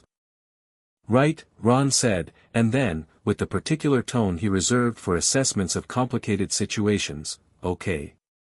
I can work with that. Percy left at 4 o'clock. Harry knew because he watched from the second-floor landing as the 3 ministry officials crossed the entrance hall and went back out through the main doors into the grey afternoon, Percy's pace slightly more urgent than it had been coming in. McGonagall had taken the satchel. Harry had heard nothing from her office since 2 o'clock, which was either a good sign or a sign that the silence was doing necessary work. At 4:15, Neville found him on the second-floor landing and said, McGonagall wants to see us both. Now. Her office had acquired an additional chair since Harry had last been in it, a second straight-back chair had been placed beside the first in front of her desk, practical and without ceremony, which was entirely McGonagall. She was standing at her filing cabinet when they came in, and she turned and sat and looked at them both with the direct, clear attention of someone who has processed something and arrived at a course of action. I've reviewed the ministry's formal nomination letter, she said. It is legally compliant. It cites the correct statutes. Percy Weasley is nothing else if not thorough. She opened the letter on her desk and turned it so they could read it if they wanted to, which Harry didn't, he could read the shape of it from McGonagall's face. The board session will be in 2 days, not 3. Fudge moved it up this afternoon, presumably on the strength of whatever Percy reported to him when he left. 2 days instead of 3. Marchbanks can still come. Harry asked. Griselda Marchbanks, McGonagall said, has appeared before Wisengamot sessions with less than 12 hours' notice. She will be there. A pause. I have also been in contact with 2 board members independently. Not to lobby, I want to be clear about that, I am not going to use my position to politically pressure the board. I contacted them because they had questions about the legal standing of the petition you are planning to file. They asked about it. They asked about it because Percy Weasley apparently mentioned it to someone who mentioned it to someone. She looked at him steadily. Fudge is aware of the charter argument. He has, according to what I was told this morning, already had it reviewed by Ministry legal staff. And Ministry legal staff concluded that the standing argument is novel but not unambiguous. She said it precisely. That is not a dismissal. That is legal staff saying they cannot confidently argue against it, and recommending more research. Harry felt something like satisfaction settle in his chest. Hermione will be pleased. Hermione Granger should be employed by someone immediately upon graduation, McGonagall said, with a severity that was entirely a form of praise. She looked at them both. I need to tell you something about the session format. It will be different from a standard board meeting. Given the public nature of this situation, the governor who is chairing, it will be Mortimer Whittle, who is technically the chair and has been quietly neutral thus far, has agreed to an open hearing format. Which means observers can attend. Which means press. Harry looked at her. This is Fudge's doing, she said. He wants the public record to show a fair and open process. He believes, and he is probably not entirely wrong, that public sympathy is currently with Dumbledore, and that a visible, procedurally correct confirmation of his nominee will be easier to sell than a closed session. He's giving us a public stage, Neville said slowly. He thinks he is giving himself a public stage, McGonagall said. Whether he is correct depends on who shows up and what they say. Harry thought about the Great Hall. 300 students. He thought about Percy noting every detail for his report. He thought about Lucius Malfoy somewhere in London right now, working board votes with the smooth precision of a man who has been doing this for 30 years. He thought about the memo in the sub-basement. The boy could have been hidden. Right, he said. Then we make sure the right people show up. After dinner, which Harry ate with the focused attention of someone fueling themselves rather than tasting anything, he sat in the common room with Ron, Hermione, Neville, and, in a development that would have been unimaginable 3 years ago, Draco Malfoy, who knocked on the portrait hole at 8 o'clock and when the fat lady refused him on account of not being a Gryffindor, said, "Tell Potter I'm here," in a tone that suggested he was aware of the absurdity and had decided. Professionalism overrode it. Harry went out into the corridor rather than invite him in, which was both more natural and more practical. They stood in the dim corridor outside the portrait and went through the board vote count together. Draco had a small notebook, actual notebook, not parchment, Muggle style, which Harry noted without comment, with names and columns. Current confirmed, Fudge has Greengrass, Knott, Bellingham, Pusey, and Carmichael, Draco said. That's 5. He needs 7. Your father has 4 on the other side. 4 solid. Whittle is chairing so he doesn't vote unless it's tied. Which means Fudge needs 2 more from the 3 remaining undecided. He tapped the notebook. Hooper, Pruitt, and Selwyn. Pruitt is the critical one, she's been consistently independent, doesn't owe anyone anything, and she was apparently deeply unhappy about the Umbridge situation in 5th year. How deeply? Her daughter was a Ravenclaw that year. A pause with weight behind it. She was one of the ones who couldn't pay Umbridge's silence fee. The corridor was quiet except for muffled common room noise through the portrait. Harry thought about Pruitt. An independent board member with a personal reason to want Umbridge nowhere near this school. She'll be at the open session. Everyone will be at the open session, Draco said. Fudge has made it public, which means everyone with an opinion shows up and now it's a performance as much as a vote. He looked at Harry with the direct assessment he'd inherited from his father but was deploying more honestly. Your job at that session is not to make a legal argument. Hermione Granger makes the legal argument. Your job is to make Pruitt look at you and understand that the person most directly affected by these decisions is standing in front of her asking for something specific. Harry stared at him. You want me to appeal to her emotions. I want you to be yourself, Draco said, with the particular neutrality of someone making a point they find slightly distasteful. You don't have to perform anything. Just, be in the room. Be clearly and visibly the person this is all actually about. He paused. You've been letting other people tell your story since you were 11. Tell it yourself for once. Harry looked at him for a long moment. Your father told you to say that. My father told me to convey the strategic importance of your personal presence, Draco said. The exact words were mine. That distinction is doing a lot of work. Most useful distinctions do. He closed the notebook. 2 days. Don't be late. He walked off down the corridor without ceremony, the torchlight catching his pale hair briefly before a curve in the passage took him out of sight. Harry went back inside the common room. Hermione was watching him from her chair. Well, we're in reasonable shape, he said. 5-4, 3 undecided, and we need to move Pruitt. I know who Pruitt is, Hermione said immediately. Her daughter, Eliza Pruitt, she was in Ravenclaw, a year above us. She left after 5th year and never came back. Umbridge, Harry said. Umbridge, Hermione confirmed, with quiet fury. Ron had been listening with his arms folded, watching the fire. So we go to this session, you appeal to a board member's emotions, and Lucius Malfoy holds his 4 votes. Then we've got a tie and Whittle breaks it. That assumes everything goes right, Hermione said. When does everything go right? Ron said, without irony, just as a genuine question. Rarely, Harry said. But the alternative is letting Fudge run this without us in the room, and I've seen what happens when I let other people handle things without me in the room.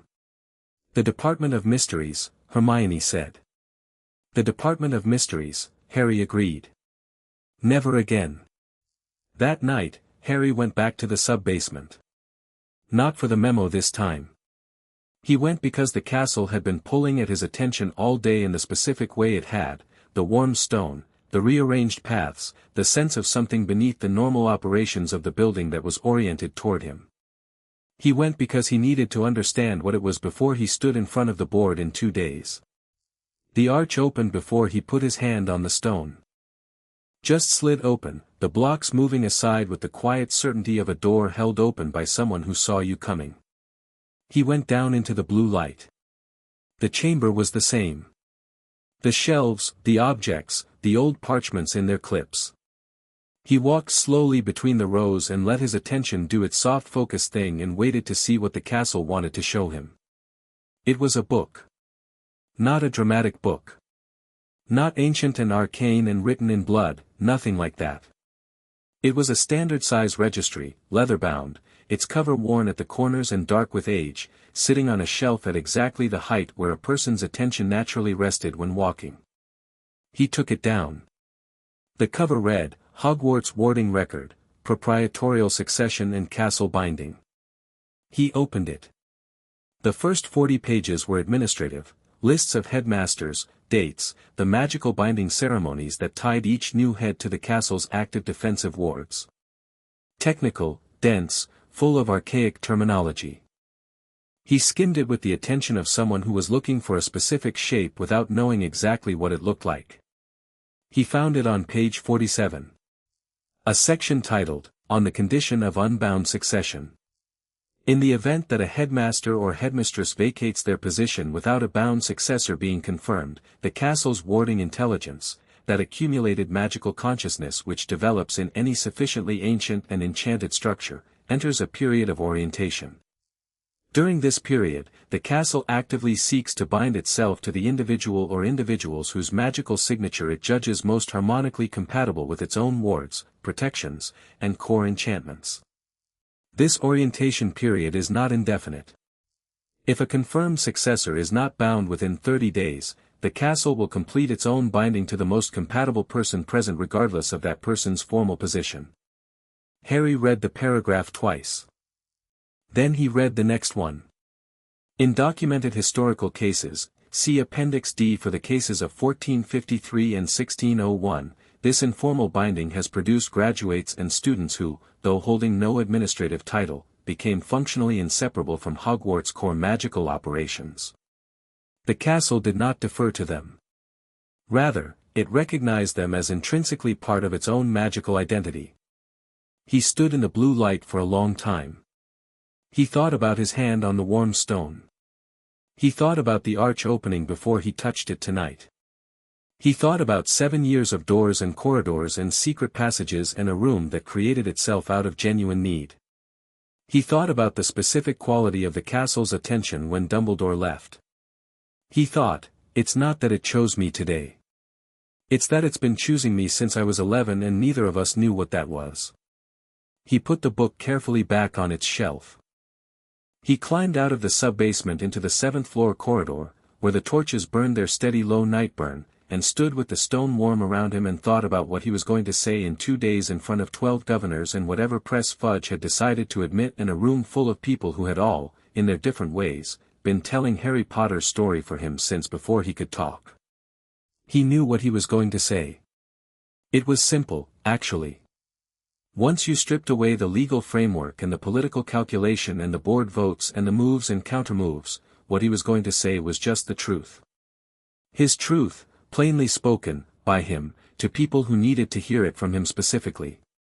He'd had it in him the whole time. He'd just been waiting for the right room. One more thing happened before he slept. He found a second note under his door when he got back to the dormitory. Same handwriting as the first one, the even, precise hand of Lucius Malfoy's correspondence, but shorter this time. Mr. Potter, Pruitt will be persuadable but not by strategy. Only by the thing you cannot manufacture.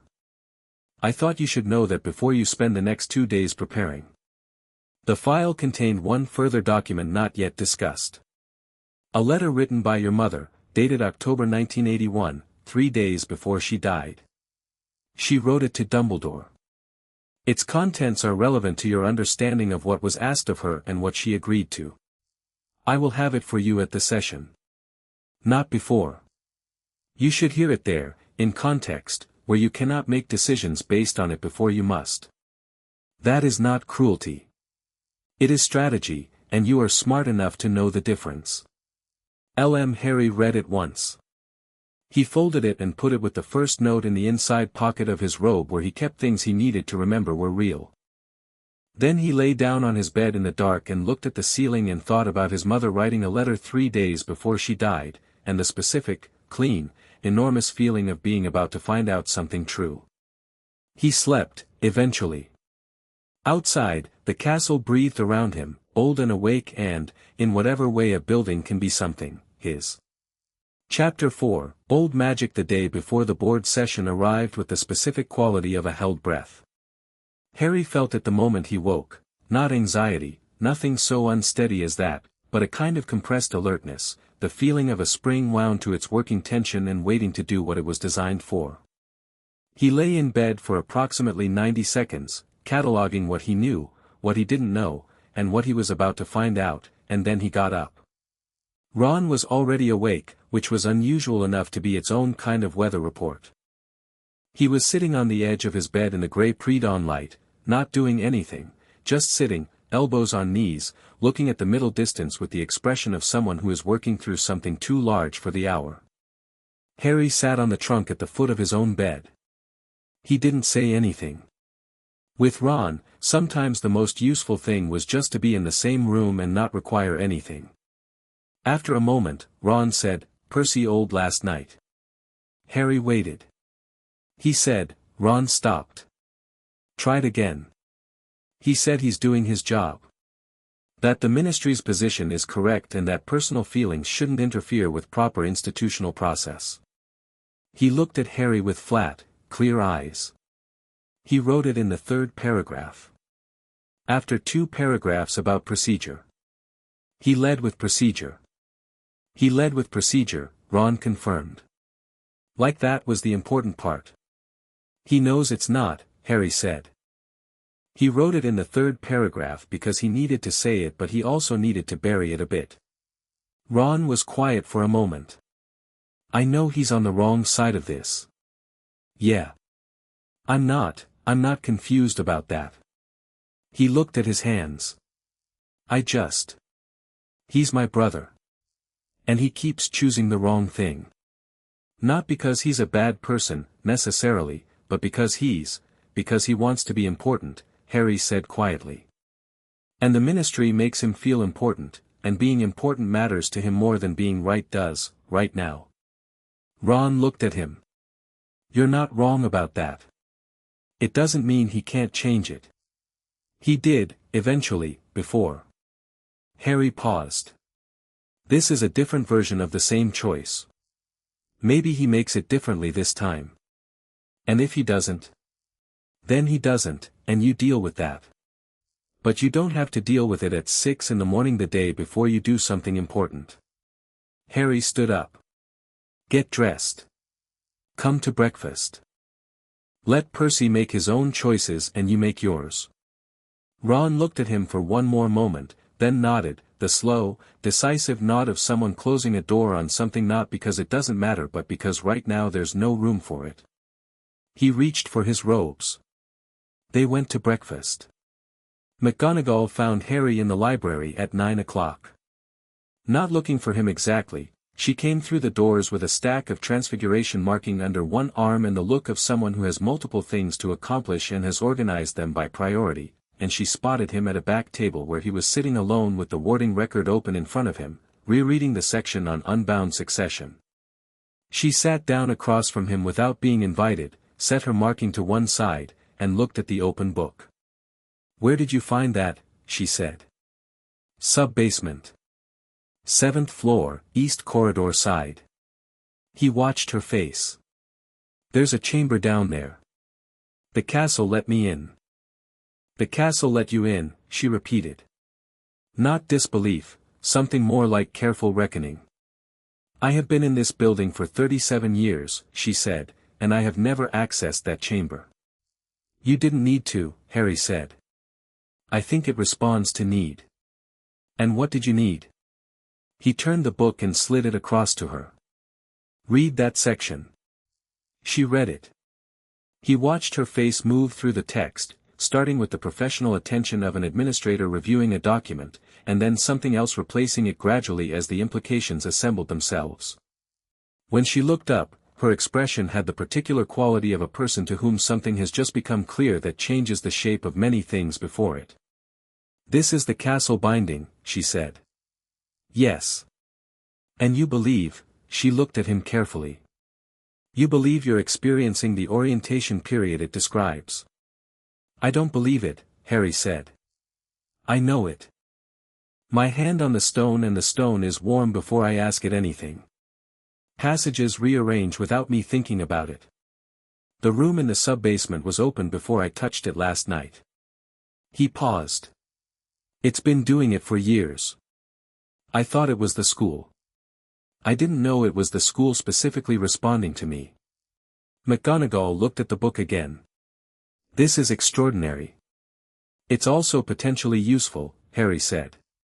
If the board installs Umbridge and she tries to exercise headmistress authority over this building, he let the sentence sit incomplete because it didn't need finishing. McGonagall finished it anyway, quietly. The castle may not recognize that authority. She set the book down and looked at him with something he hadn't seen from her directed at him specifically. It wasn't quite too restrained for that, but it was in the same family. Harry. I need to ask you something and I need you to answer me honestly. All right. Do you want to be headmaster of this school? The question landed in the quiet library air and stayed there. Harry looked at it from all angles the way you'd look at something unexpected someone had put on your table. I'm 17, he said. That is not what I asked. He thought about it genuinely, which was what she deserved. He thought about the sub-basement and the warm stone and the warding record and the particular way the castle breathed around him when he walked it at night. He thought about the memo and the file and 7 years of other people deciding what Hogwarts was for and what Harry Potter was for. "No," he said finally. "I don't want to run this place. I want it to be run right. I want it to be a school that doesn't use its students as material." He paused. "But if the castle is binding itself to me, that's going to happen whether I want it or not. So the question isn't whether I want it. The question is what I do with it." McGonagall looked at him for a long moment. Then she picked up her marking and stood.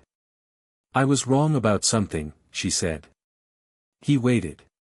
"When you were 11 and arrived at this school, I watched you in your first transfiguration lesson and I thought, he has his father's instincts.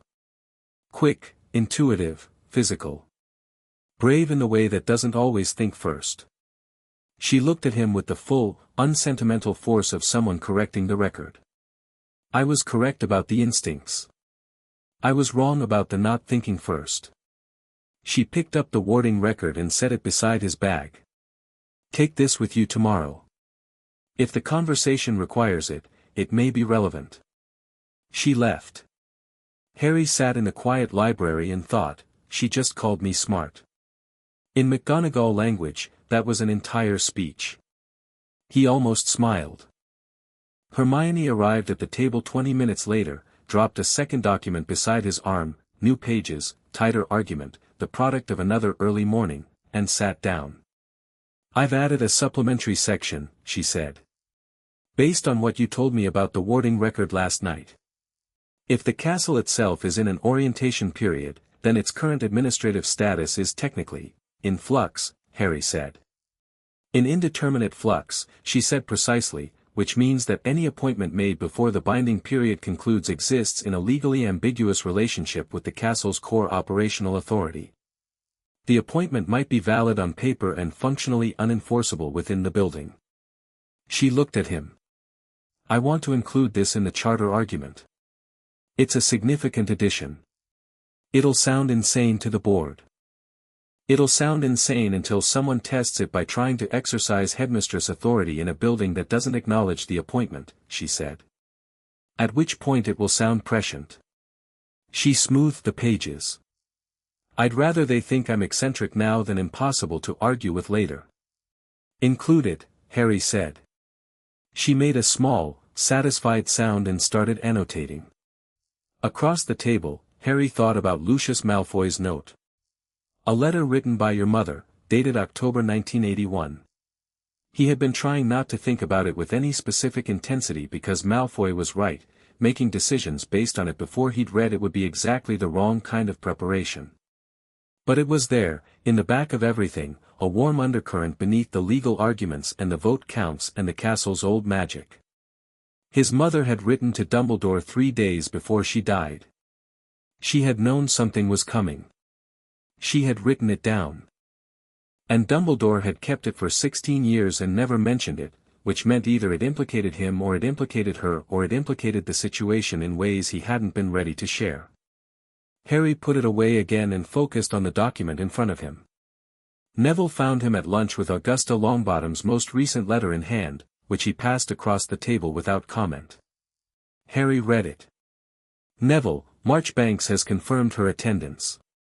She will speak second, after you, which is the correct order. Your personal testimony establishes the human reality, and she provides the legal architecture. Do not soften your statement. The board needs to understand what was decided regarding your family, and it needs to understand it from you directly. Griselda has also uncovered something in the Hogwarts founding charter that may be material.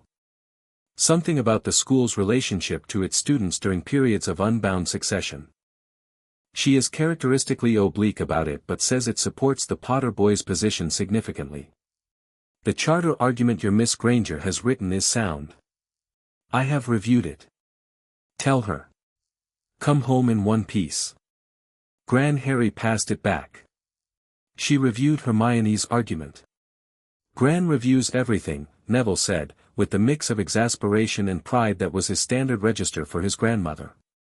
She went to Hogwarts herself, you know. Class of 1947. She has opinions. Does she know Whittle? They were in the same year. Neville folded the letter. They don't get on, apparently. Something about a transfiguration exam in 1944. Perfect, Harry said. Give her room to work. Neville almost smiled, and then it was something that had been developing since the conversation in the empty Muggle studies classroom, a particular quiet confidence that wasn't bravado or performance but just the look of someone who has decided they have something to contribute and has stopped apologizing for it. Harry, he said. The statement I'm going to give. About my family. About the prophecy and what the file says about how I was, removed from consideration. He paused. It's not going to be, I'm not going to make it about being cheated. Because honestly, knowing what Voldemort did to you and your family, Neville. Harry looked at him directly. You're not being disloyal to me by saying you deserved better. My situation being bad doesn't make what happened to you acceptable. Neville absorbed this. The wizarding world spent 17 years thinking you were the chosen one because of a prophecy, he said slowly. But you were the chosen one because of a choice a man made about which baby's life was more convenient to disrupt. And that, it should make people uncomfortable. Not just about Dumbledore. About the whole way we decided to handle Voldemort. Say that, Harry said. Exactly like that. The afternoon brought an unexpected complication in the form of Seamus Finnegan, who was not usually a complication but had apparently been listening to something he shouldn't have and arrived at the common room at 4 o'clock with 9 Gryffindors in tow and the air of someone staging an intervention. Right, Seamus said, to Harry and Ron and Hermione, who were going over the final hearing prep at the table by the window. So we've been talking. We've been talking, Dean confirmed, from the back of the group. And here's the thing, Seamus continued. You three, and Neville, sorry, Neville, he added, as Neville came down the stairs from the dormitory, are going to this board thing tomorrow. And you're going to argue your case and everything. And we want to come. Harry looked at him. Not inside, Seamus said quickly. We know it's a formal hearing, we're not going to make it weird. But there's nothing that says students can't be outside the ministry building. Right? In the atrium. Or in the street outside. The Ministry of Magic is underground, Hermione said. Well, in the general vicinity then, Seamus said, undeterred. The point is, you shouldn't walk into that room looking like you're on your own. You should walk in knowing there are people behind you. And we want to be behind you. Harry looked at the group behind Seamus. He recognized every face, DA members, all of them, people who had stood in this room and practiced spells and kept secrets and chosen sides when it mattered. Lavender Brown, who had been frightened and stayed anyway. Parvati Patil, who had been at the ministry. Seamus himself, who had doubted Harry in 5th year and spent 6th year making up for it with a thoroughness that was very Seamus. He felt something move in his chest, uncomplicated and warm, the specific feeling of being seen by people who chose to see you. You can come to the ministry, he said. I'm not going to tell you to stay home. But I want you safe. The ministry building it has a history with this group. He looked around at them. Nothing heroic. You're there to show up, not to fight. Obviously, Seamus said, with the tone of someone for whom heroics were absolutely on the table but who was prepared to defer on this occasion. Obviously, Dean echoed, less convincingly. Ron looked at Harry sideways. You know they're going to be heroic. I know, Harry said. But at least they'll be heroic in the right building. He found Draco in the corridor outside Gryffindor Tower at 7 that evening, which had apparently become the established meeting point for their back-channel communications, a fact that Harry suspected would have genuinely broken the brain of his 11-year-old self. Final count, Draco said, without greeting. My father confirmed 1 hour ago. Pruitt is the only genuine swing vote. Selwyn is leaning toward Fudge. He has financial interests that run through ministry connections and Fudge has apparently been making implications. He said implications with the specific distaste of a person who finds blunt corruption more irritating than complex scheming. My father's 4 are solid. Hooper is abstaining. He sent a formal note to Whittle this afternoon citing conflict of interest. What conflict of interest? His daughter is a third year here. Draco paused. He apparently decided he couldn't in good conscience vote either way, which means he's removing himself from a decision he doesn't want to own. Coward's move, but a useful one. It means the count changes. 12 voting members minus Whittle's chair vote, minus Hooper's abstention. 10 voting members.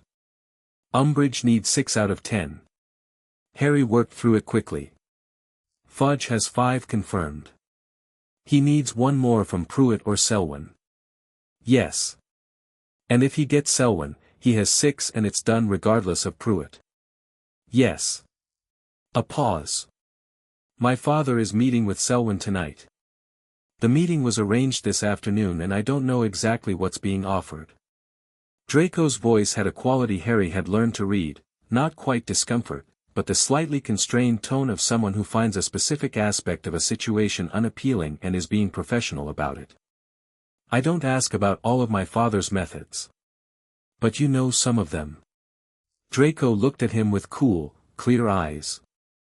I know enough to know that whatever he's offering Selwyn is sufficiently valuable that Selwyn won't mention it publicly. Which means it's probably information. He paused. My father trades in information more than anything else. It's cleaner than money and harder to trace. And you're telling me this because if Selwyn votes for Umbridge tomorrow after meeting with my father tonight, you should know the context. He said it with the particular precision of someone drawing a careful line. My father is keeping Umbridge out of this school. Whatever else he does to achieve that goal is genuine. The means, he stopped. I wanted you to know the shape of it. Harry looked at him for a long moment. Draco Malfoy at 17 was a different creature from Draco Malfoy at 11, still contained, still precise, still deeply conscious of position and advantage. But somewhere in the last 2 years something had shifted, some internal load-bearing wall had been quietly relocated, and the structure it produced was different. Not good in any simple sense. But honest, in the specific way of someone who has decided that at least internally, with certain specific people, the performance is more expensive than it's worth. Thank you, Harry said. Draco looked briefly and thoroughly uncomfortable with the gratitude. Don't. Okay. Don't make it, just. Tomorrow. Be what you are. Don't let them make you into something smaller than what you are. He said it quickly and with the rhythm of someone who has rehearsed saying it and is now saying it fast so they can be done with the saying. Then he walked away. Harry watched him go. Don't let them make you into something smaller than what you are. He stood in the corridor for a moment with that inside him, and felt it settle beside the memo and the warding record and the warm stone and everything else he was carrying into the session tomorrow, and thought, all right. I won't. He went to the sub-basement one final time that night. Not looking for anything specific. The castle had been steady all day, warm but not urgent, present but not demanding, and he went down because it felt like the right thing to do before tomorrow, the way you'd visit a place before a long journey, not because it will change anything but because the visiting itself means something. The chamber was lit in its blue sourceless light and the shelves were exactly as they'd been. He walked slowly between them, not reading anything, just walking, and the castle moved around him with the specific, quiet acknowledgement of a place that knows who you are. He stopped at the shelf where the memo had been. The clip was empty. The memo was gone. He looked at the empty clip for a moment. Then he looked along the shelf and found it, further along, a different clip, a document he hadn't seen before. He unclipped it. It was a single page, and the handwriting was not Dumbledore's. It was a woman's handwriting. Smaller than Dumbledore's, quicker, the letters connected in the way of someone who thinks faster than they write. The ink was old, slightly faded to that particular brown-edged black of letters that have been kept for years. Albus, I am writing this on Tuesday and I don't know if you'll receive it in time. Sirius thinks we're safe here. I think Sirius is wrong, but I love him too much to say it the way I mean it. Peter is the one I don't trust. I've never trusted Peter, and I don't know how to make James hear that without sounding like I'm afraid of nothing. I'm writing because of what we discussed in August. The binding. I agreed to it and I stand by the agreement. If it comes to it, the old magic holds. I know that. I've read everything you gave me and I understand the theory and I believe it will work. But I want you to know, Albus, that I didn't agree to it because it was strategically sound. I didn't agree to it because of the war or because of Voldemort or because Harry is the child of a prophecy. I agreed to it because he is my son and I would do anything that is in my power to do, to make sure he lives. The distinction matters to me. Perhaps it doesn't to you. But if something happens and you're reading this without me, I want the record to be clear about what I was doing and why I was doing it. I was his mother. Everything else came second. Please don't let him grow up thinking he was only ever important because of what he is. He is important because of who he is. He was that before the prophecy and he'll be that after it's done. Take care of him, Albus. Not as a weapon. As a boy. Lily Harry stood in the blue-lit chamber and read it twice. The second time, he read it slower. Not because he'd missed anything the first time, but because some things deserve the time it takes to read them slowly. His mother had known. 3 days before it happened, she'd known something was coming, and she'd written a letter, and the letter was this: he is important because of who he is. She had put it in writing. She had asked Dumbledore for one thing, one specific thing, and Dumbledore had kept the letter for 16 years in the sub-basement of the school he ran, and had never managed to do it. Not fully. Not in the way she'd meant. Harry stood with the letter for a long time. He wasn't angry. He moved through something that might become anger later, when there was space for it, but right now he was standing in a room that was holding his mother's words for him and had been holding them, he understood suddenly, for him specifically, waiting for the moment when he was ready to receive them and they were ready to be received. The castle had kept this. The castle had moved the memo away from the clip and put this here in its place, the way you clear a table before putting down the thing that matters. He carefully folded the letter. Put it in his inside pocket, next to the 2 notes from Lucius Malfoy. He climbed back up to the 7th floor. The castle was warm around him all the way. He went to find Hermione. Not Ron, not because Ron wouldn't understand, but because he needed someone right now who would sit with him and know exactly what to say and also know exactly when not to say it, and Hermione was, when she was paying full attention, exactly that person. She was in the common room, alone, revision notes spread on the table even though there was nothing to revise for tomorrow. She looked up when he came through the portrait hole and read his face in the particular way she had, total, rapid, and precise. She didn't ask him what was wrong. She just shifted along the sofa and made room for him. He sat beside her. He took the letter out of his pocket. He handed it to her without saying anything. She read it. He watched her face move through it, the quick, sharp reading eyes, and then the slowing, and then the particular expression Hermione wore when something had cut through all her intellectual processing to something more direct. She finished and held it for a moment and said, very quietly, she was extraordinary. Yeah, Harry said. She knew about the binding. The blood magic. She understood what she was doing. Hermione held the letter carefully, like something fragile, which it was. And it was still a choice. She made it as herself, not as a piece of anything. Malfoy has a copy, Harry said. He said he'd have it at the session tomorrow. He wanted me to read it there, in context. But you found this first. The castle had it. Hermione looked at him. Harry, I know, he said. No, let me, she paused, organized whatever she wanted to say. Whatever happens tomorrow. Whatever the board decides, or doesn't decide. Whatever Fudge does or Umbridge does or anyone does. You know the truth of this now. You know what your mother said and what she asked for and what she intended. Nobody can undo that. She held his gaze. That's yours now.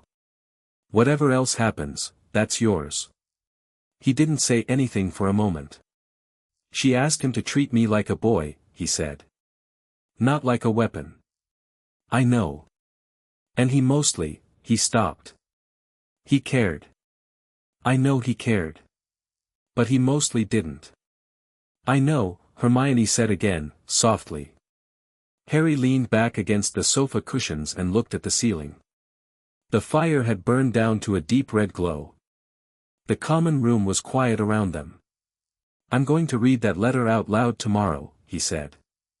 In front of the board. Malfoy will have his copy and I'll have this one and I'll read it out loud. He paused. Not to manipulate Pruitt, or to win votes, or to make a strategy work. Because my mother wrote it and it deserves to be heard by people who made decisions in her shadow without ever really understanding what she actually was. Hermione was quiet for a moment. Then, that's going to change the room. Yes, he said. That's the point. They sat in the quiet for a while longer. The fire shifted. Somewhere above them the dormitory windows let in the sound of wind across the grounds. The castle breathed its old, slow, steady breath. Hermione, Harry said. Yes. Thank you. For all of it. The charter argument, the research, everything. He paused. I know you've been running on 4 hours sleep for 3 days. 5, she said. 5 hours. No, I said 5, I've been sleeping 5 hours. I'm fine. She smiled, which was small and tired and real.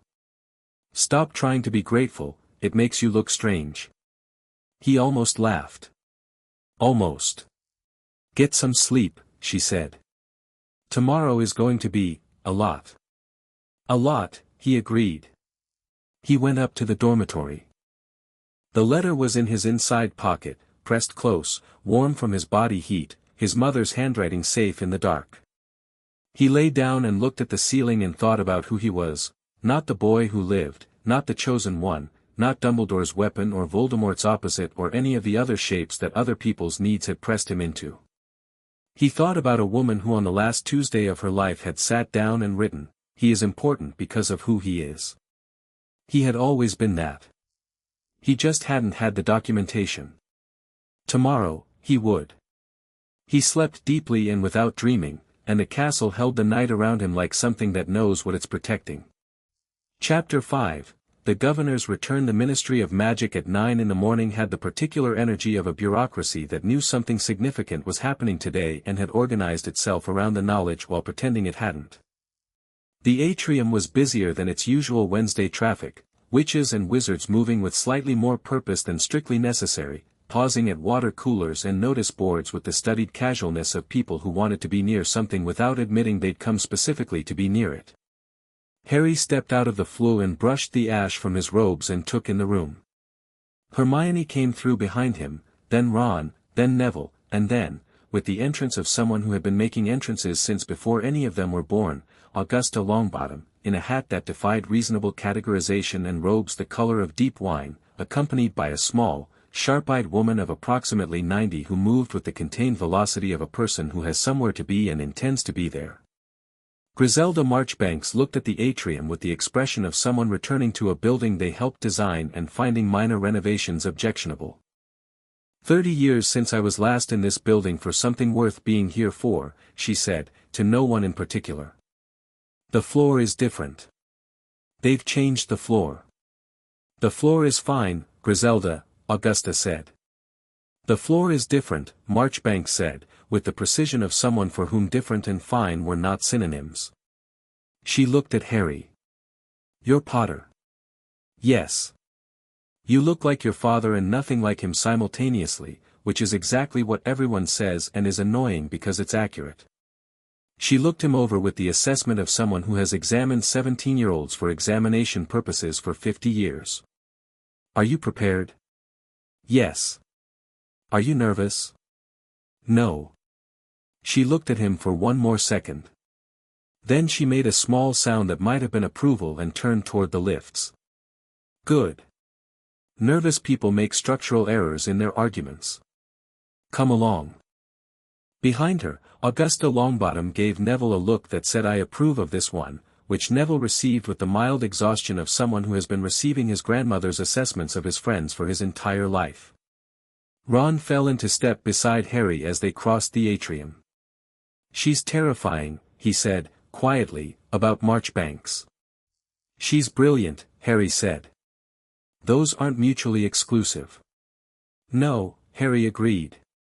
They rarely are.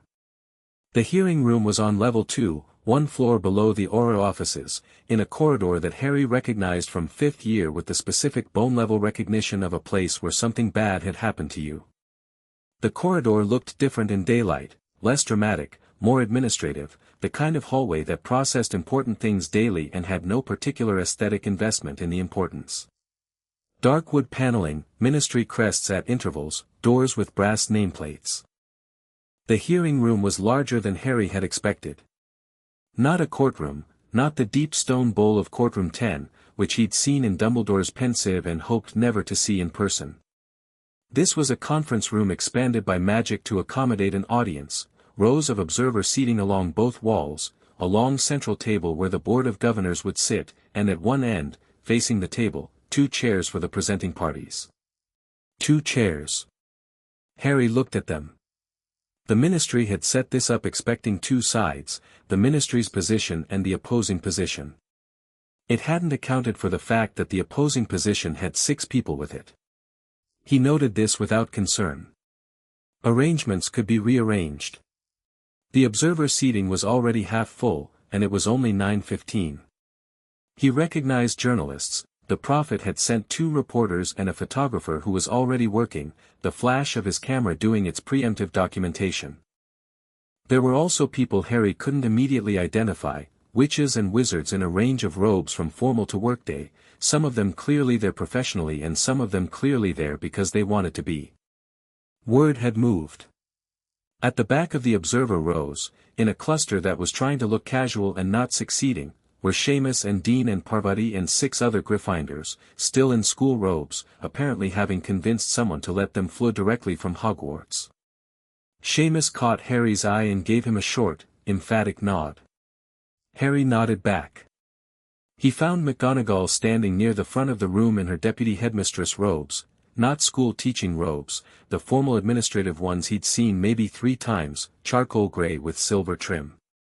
She had the upright, contained quality of someone who has made their peace with what they are about to do. The board arrives at 9:30, she said, when he reached her. Whittle will open. He'll establish procedure, invite the ministry to present its nomination formally, and then open the floor to petitions. She looked at him. You are the petition.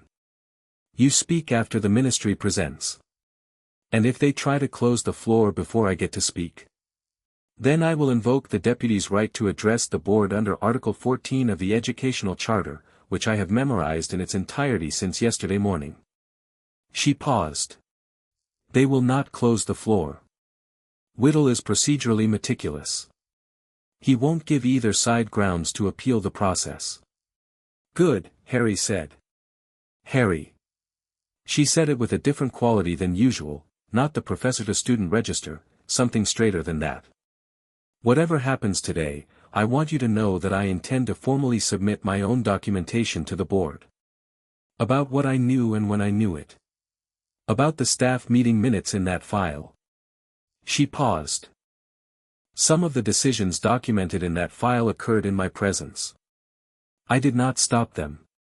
The board should know that I understand what that means. Harry looked at her. You're going to testify against yourself. I'm going to be accurate, she said. There is a difference. A beat. And it is, as you said to me 2 days ago, what needs saying. He'd said that to Neville, actually, but he didn't correct her. At 9:28, Lucius Malfoy arrived. He came through the hearing room door with the unhurried assurance of someone who had personally attended enough of these proceedings to know that arriving 2 minutes before is strategically superior to arriving on time. He was alone, no Draco, no assistant, no entourage, which was itself a choice, the choice of a man who wanted to be seen as an individual actor rather than a faction. He wore his best robes and no cane, which Harry noted. The cane was an affectation and he'd set it aside for today, which meant he wanted to be taken seriously on a different register. He looked at Harry across the room, and Harry looked at him, and there was a brief, clear moment of mutual acknowledgement between two people who are pointing the same direction and are completely clear that this is not the same as being on the same side. Lucius crossed to him. Reached inside his robe. Produced a folded piece of parchment, and held it out. "The letter," Harry said. "As promised." He held it for just a moment before releasing it. "Whatever else you do today, read this. In the room, from the floor. Not at the table, from where you're standing, in front of them. Make them come to you with their attention rather than you submitting it to them as evidence." Harry took the letter. He already had his mother's original copy in his inside pocket. He now had two versions of the same thing, which felt appropriate, somehow, the copy that had been used as political currency, and the original that the castle had held for him. "The vote," he said quietly. "My 4 are solid," Lucius said. "Selwyn met with me last night." A pause. "He will abstain. Not vote for Umbridge. He will say he requires more time to consider the nomination and formally requests a deferral." He said it smoothly and without elaboration, in the way of someone who has handled a situation and is reporting the outcome. Harry processed this. So Fudge has 5 votes confirmed. He needs 6 out of 10 with Hooper abstaining. He needs 6. He has 5. Pruitt is the deciding vote. Lucius looked across the room to where the observer seating was filling. "She arrived 4 minutes ago. She is sitting in the second row, left side, and she has read your charter petition already. I made sure a copy was delivered to her last night." Harry didn't ask how. And she has the expression of a woman who is prepared to be persuaded in a specific direction but needs to be persuaded by the right person rather than the right argument. He looked back at Harry. "The argument is Granger's. The person is yours." He moved away to take his seat in the observer rows before Harry could respond, which was entirely intentional. Ron materialized at Harry's shoulder. "What did he give you?" "My mother's letter." Ron was quiet for a moment. "Do you want me to?" "I'm fine," Harry said. "I'm completely fine." Ron looked at him with the specific attention of someone who has known someone for 7 years and has learned when fine means fine and when fine means I have put this in the place where I keep things I'll deal with later and the place is holding. "All right," he said, which meant, "I hear both things and I'm here for both." At 9:30 exactly, the Board of Governors filed in. 12 chairs at the long table. 10 occupied, Whittle in the center, a broad man in his 60s with the steady, deliberate manner of someone who runs meetings for a living. To his right and left, in no particular pattern, the 10 voting members, Greengrass, Knott, Bellingham, Pusey, Carmichael, Fudge's 5, and across from them Malfoy's 4, whom Harry had put faces to from the notebook, Vance, Okafor, Firth, and Dunmore. The Selwyn chair was occupied by a small, precise man who was already writing something in a notebook with the intensity of someone whose main role today was to avoid being relevant. And at the end of the table, slightly separated from the main group, a woman in her 40s with silver-threaded dark hair and the expression of someone who has come to a decision and is waiting for the process to catch up. Pruitt. Whittle settled into his chair, looked at the room over his reading glasses, and said, "The Board of Governors' special session regarding the interim headmastership of Hogwarts School of Witchcraft and Wizardry is now in order. All present are noted for the record." He paused. "I will remind observers that this is a formal proceeding. You are here to witness, not to participate. Any disruption will result in removal." He looked up, specifically at the Gryffindor cluster in the back rows, who all became very still. The Ministry of Magic will present its nomination first. Mr. Fudge, will you? Ah. The door opened. Cornelius Fudge came in looking like a man who had been moving fast and was trying to look like he hadn't been. His lime green bowler hat was slightly off-center. His face had the high color of someone managing 3 conversations simultaneously and convinced that all of them were going his way. Behind him came Percy Weasley, with the document satchel, and 2 ministry legal officers. Harry watched Ron watch Percy come through the door. Ron's face was completely neutral, which was its own kind of effort. Fudge sat in the presentation chair, arranged his documents, looked around the room with the assurance of a man who had counted his votes and was comfortable with the number, and said, with the comfortable authority of someone performing a formality, "Good morning. Thank you for convening on short notice. The Ministry is prepared to formally present its nomination for interim headmistress of Hogwarts School. The session will proceed in established order," Whittle said, calmly.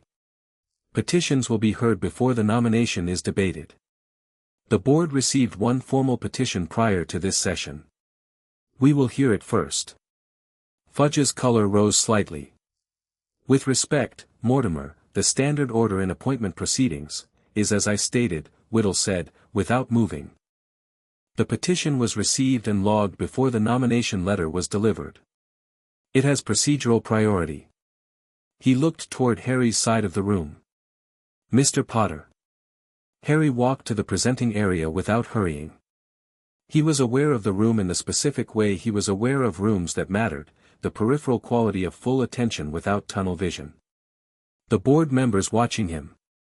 The press gallery, the photographer's camera. Pruitt, in her slightly separated chair, with her hands folded on the table in front of her. Lucius Malfoy in the observer seats with the contained expression of someone watching something they invested in begin to pay out. McGonagall, standing at the wall, straight and still. Seamus and Dean and the rest of them in the back rows, present and accounted for. He stood in front of the board. He didn't use the presenting chair. He stood. "My name is Harry Potter," he said. "I've been a student at Hogwarts School of Witchcraft and Wizardry since I was 11 years old. I'm now 17. That's 6 years of being directly affected by every administrative decision this school makes, which is why I'm here today under the interested party provision of the 1756 Educational Charter to formally object to the installation of Dolores Umbridge as headmistress." He paused for exactly long enough to let the room settle. "I'm going to ask Hermione Granger to present the legal standing argument in a moment, because she's better at it than I am and she's been working on it for 3 days on 4 hours of sleep, and the least I can do is let her deliver it." A small sound from the observer rose, not quite a laugh, but adjacent. "But first I want to say something that isn't in any legal document." He looked at the board. Not at Pruitt specifically, at all of them, each face in turn, the practiced sweep of someone who has learned that a room responds to being seen. "Dolores Umbridge ran Hogwarts for 1 year," he said. "During that year she used blood quills on students during detentions. She built a surveillance network that targeted students based on blood status. She authorized physical restraint of a 14-year-old. She operated a system of arbitrary punishment that students could buy their way out of, which means the students who couldn't pay suffered more than the students who could." He paused. "She did these things inside a school. Inside a building where children live for most of the year and are supposed to be educated. And the Ministry of Magic, which knew what happened, is proposing to send her back." Fudge made a sound that was the preliminary to an objection. "Minister." Whittle didn't look at him. "You will have your opportunity." Harry continued. "I'm not asking the board to make a political decision. I'm not asking you to decide between Fudge's position and anyone else's position. I'm asking you to answer one specific question. Is this the person you want responsible for the welfare of the children in that building?" He looked at each of them once more. "Because that is what a headmistress is. Not a ministry representative. Not a political appointment. The person responsible for whether the children in their care are safe." He reached into his inside pocket and took out the letter. Not Lucius's copy, his. The original, in his mother's handwriting, slightly worn at the fold from being carried for 2 days. "I found this 2 days ago," he said. "It's a letter from my mother. Lily Potter. She wrote it 3 days before she died, and she addressed it to Albus Dumbledore, and it's been kept in this school's archive for 16 years. He unfolded it carefully. "I'm going to read part of it. Not all of it, some of it is private, and some of it is specific to a situation I'll address in a moment. But there's one part that I think this board needs to hear." He read, "Please don't let him grow up thinking he was only ever important because of what he is. He is important because of who he is. He was that before the prophecy and he'll be that after it's done. Take care of him, Albus. Not as a weapon. As a boy." The hearing room was very quiet. "She asked for one thing," Harry said, and his voice was steady, just steady. He made it steady because steadiness was what the moment required. "She asked for a school that treated her son like a person." He looked at the board. "I am here, standing in front of you, asking you, on her behalf and on behalf of every student currently in that building, to do that. Treat the children in that school like people. Don't send someone back there who has already demonstrated, in documented and witnessed detail, that she does not." He folded the letter. Tucked it back in his pocket. "Hermione," he said. Hermione was already on her feet. She came to stand beside Harry with her document in hand and the particular quality she had in academic situations, not nervous energy but forward-moving focus, the look of someone who has prepared so thoroughly that the actual doing of the thing is simply the expected conclusion of the preparation. "The 1756 Educational Charter," she began, "contains a provision that has never been formally tested in a board proceeding of this type." She set her document on the table in front of the nearest board member, Firth, who was one of Malfoy's 4, and placed additional copies in front of the others with the efficiency of someone who has thought about document distribution logistics. The interested party provision uses the phrase "any person with substantial personal interest in the educational welfare of the institution." I will argue that Harry Potter qualifies under that provision as plainly as any parent or guardian, on 3 grounds. She went through the argument.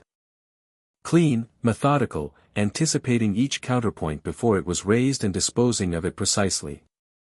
Harry stood slightly behind and to her left and watched the board as she spoke. Carmichael was frowning at his copy of the document with the frown of a man looking for the flaw he was sure was there. Vance, Malfoy's solid, was nodding in small increments. Pruitt was reading, not looking at Hermione, reading the document itself with the focused attention of someone who finds the primary source more reliable than the presentation. Fudge, in the presenting chair, had the expression of a man watching a plan develop complications. Percy, behind him, was taking notes. Finally, Hermione said, and her voice shifted register slightly, the purely technical section was ending and what came next was different. "I want to draw the board's attention to a provision in the founding charter regarding what the charter terms unbound succession." The relevant section, she produced a separate document, the warding record section Harry had found, documents that in periods following a headmaster's departure, Hogwarts Castle itself enters an orientation period in which it begins to bind its core wards and protections to the individual whose magical signature is most compatible with its own fundamental enchantments. She paused. This provision is not administrative theory. It is documented in the castle's own operational record, cross-referenced with 2 historical precedents. And it is currently active. The room had shifted quality. Even the press gallery was completely still. "An appointment made while the castle is in active orientation," Hermione continued, "exists in what the charter describes as an ambiguous relationship with the castle's core operational authority. Put plainly, the school may not recognize the appointment in any functional sense, regardless of what this board or the ministry decides today." She looked up at the board. "I am not saying this to be dramatic. I am saying it because you deserve to know the full legal and magical picture before you vote." Whittle looked at her over his reading glasses. "You are asserting that the castle could functionally reject a headmistress appointment. I am asserting that the charter documentation raises that possibility, and that the board should factor it into their deliberations, Hermione said. Yes. Fudge's color had reached a shade Harry privately classified as dangerous. This is, he started. Minister, Whittle said, with slightly more force than before. You will address the board in your turn. Augusta Longbottom spoke next, and she spoke with the controlled ferocity of a woman who had been waiting 17 years for a room to say something true in. She covered the prophecy. She covered the documented assessment in the file, the evidence that Dumbledore had evaluated both families and made a selection. She covered what had been taken from her grandson without his knowledge, the possibility that his life might have gone differently, that the choices made about him were choices, not fate. I am not here to relitigate the war, she said, and her voice had the quality of something very old and very certain. I am here because the documentation produced by this board's investigation reveals a pattern of decision-making that treated children, specifically, the children of this room, as instrumental to adult ends. That pattern existed under Albus Dumbledore, whom I have known for 50 years and who is not a bad man, but who is a man who consistently chose the needs of his strategy over the welfare of specific children when the two came into conflict. She looked at the board with absolute directness. You are now being asked to appoint someone who made no such calculation at all, who simply caused harm because causing harm suited her and no one stopped her. If the previous administration represents the high end of what this school has offered its children in terms of care, the proposed administration represents the complete removal of that standard entirely. Neville spoke after her. He stood in front of the board the way Harry had never seen him stand in front of anything, not uncertain, not overcompensating for uncertainty, just present. He told them what it was to grow up knowing his parents were alive and not knowing him. He told them about the prophecy documentation and what it meant to understand, for the first time, that the shape of his life had been influenced by a decision he'd never been consulted about. He was not angry about it in his statement, he was clear about it, which was more powerful than anger. I'm not asking for anything back, he said. I'm not asking for the board to fix what happened to my family. I'm asking you to decide, right now, in this room, that the next chapter of this school's story is different from the last one. That the people running it understand that the students inside it are not the least important consideration. He paused. That's not a complicated ask. It shouldn't be controversial. The fact that we're in this room having this conversation suggests that somewhere along the way it became both. He looked at the board. It should stop being controversial now. He sat down. Griselda Marchbanks, who had been sitting in the observer rows with the absolute stillness of someone conserving energy for a specific moment, stood up. Whittle looked at her. Griselda. Mortimer, she said, with the precision of someone wielding a first name like a scalpel. I spent 11 years on this board. I have read the founding charter and both its amendments more times than I care to count. I want to say one thing and one thing only. She looked at the 10 voting members, each in turn, with the unhurried assessment of someone who has examined people for most of a century. The castle-binding provision that Miss Granger cited is real. I found the same documentation in 1974 and I reported it to the board at that time. The minutes of that meeting are in the archive and they confirm what Miss Granger has described. A pause. The board decided in 1974 that the provision was theoretical and unlikely to be triggered in their lifetimes. It was not theoretical. It was dormant. There is a difference. She sat down. The room was completely silent for a long moment. Fudge stood up. He had organized himself during the presentations. Harry had watched it happen, the specific reconstruction of composure that Fudge performed when he felt a situation escaping him. He stood now with his documents and his ministry authority and his 5 board votes and the particular energy of a man who has decided that the way through is forward.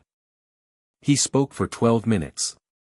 It was, in its way, an impressive performance, procedurally correct, legally sound, invoking Umbridge's administrative record selectively but skillfully, framing the nomination as a matter of stability and proper oversight. He didn't address the blood quills directly. He didn't address the letter Harry had read. He proceeded as if the first half of the session had been a weather delay and the meeting was now resuming its proper order. It was good. Harry watched the board as Fudge spoke and saw 3 of his 5 looking attentive and solid, and saw Pruitt reading something in front of her that she hadn't been reading before. He looked more closely. She was reading the copy of the warding record section. The one Hermione had distributed. She was reading it carefully. Whittle opened the vote at 11:15. The board will vote on the ministry's nomination of Dolores Jane Umbridge as interim headmistress of Hogwarts School, he said. Each member will state their vote for the record. Abstentions will be noted. He went down the table. Greengrass, 4. Knott, 4. Bellingham, 4. Pusey, 4. Carmichael, 4. 5 for Umbridge. Fudge's hand tightened slightly on his document satchel. Vance, against. Okafor, against. Firth, against. Dunmore, against. 5 against. Selwyn looked at his notebook. I formally request a deferral of my vote pending further review of the charter documentation, he said, precisely, without inflection. Whittle looked at him for a moment. Noted. The chair will rule on the deferral request after remaining votes are cast. He moved on. Mrs. Pruitt. The room was completely still. Pruitt looked up from the warding record document. She looked at Harry. Not as a piece of evidence, not as a political symbol, she looked at him the way his mother's letter had described looking at someone, as a person. Her daughter had been a Ravenclaw 5th year. Her daughter had paid what she could pay and suffered what Umbridge had decided that meant. Against, she said. Fudge made a sound that was not quite a word. 5 for, 6 against, Whittle said, calmly. The nomination fails. The deferral request is moot. He set down his pen with the particular finality of a man who has run the process correctly and is satisfied with it. The board will reconvene to discuss the interim appointment process in formal session. All nominations will be submitted in writing within 5 days. He looked across the room. This session is adjourned. The room broke open. Harry stood in the resulting noise and felt it move around him without moving him. He heard Fudge's voice, raised, and Percy's quieter response. He heard the press gallery coming alive, the photographer's camera going continuously. He heard Augusta Longbottom say something to Griselda Marchbanks that made Marchbanks produce the sound he'd heard from her once before, the one adjacent to approval. Ron's hand landed on his shoulder. 6-5, Ron said, with the particular satisfaction of someone who understands numbers. 6-5, Harry agreed. Hermione appeared on his other side. She had her document rolled under one arm and the expression of someone who has successfully completed something and is already thinking about what comes next. Whittle will run a proper process this time. 5 days for nominations, then a vote. McGonagall is the most logical interim. McGonagall will be named interim, Harry said. She'll accept it. Across the room, McGonagall was speaking with Whittle in the low, measured tones of two people reaching an understanding. She glanced at Harry once, briefly, and her expression did the thing it had been doing for the past 3 days, not quite amusement, not quite pride, something in the territory of both and neither. Neville appeared beside Ron. He looked like someone who has said a hard thing out loud and discovered that the saying of it was survivable. My grandmother wants a word with you, he said to Harry. She says it's a compliment. Which means it'll sound like a criticism. I can handle that, Harry said. Marchbanks also wants a word with Hermione. Hermione made the small, involuntary sound of someone encountering an intellectual hero unexpectedly. She recovered her composure in approximately 1 second. Of course. Yes. Fine. Lucius Malfoy was making his way through the room toward the exit with the unhurried ease of a man who has completed his day's work and is satisfied with it. He passed Harry without stopping, but as he drew level he said, quietly, without turning his head, well done. Harry didn't respond to it. But he heard it. The ministry atrium at 11:45 was quieter than it had been an hour ago. The hearing crowd had dispersed, the journalists had gone to file their stories, the curious bystanders had returned to their days. What remained was the ordinary hum of a bureaucracy continuing to function around the result it had just produced. Harry found a bench near the fountain and sat on it, which was possibly the least dramatic thing he'd done all morning and was exactly what he needed.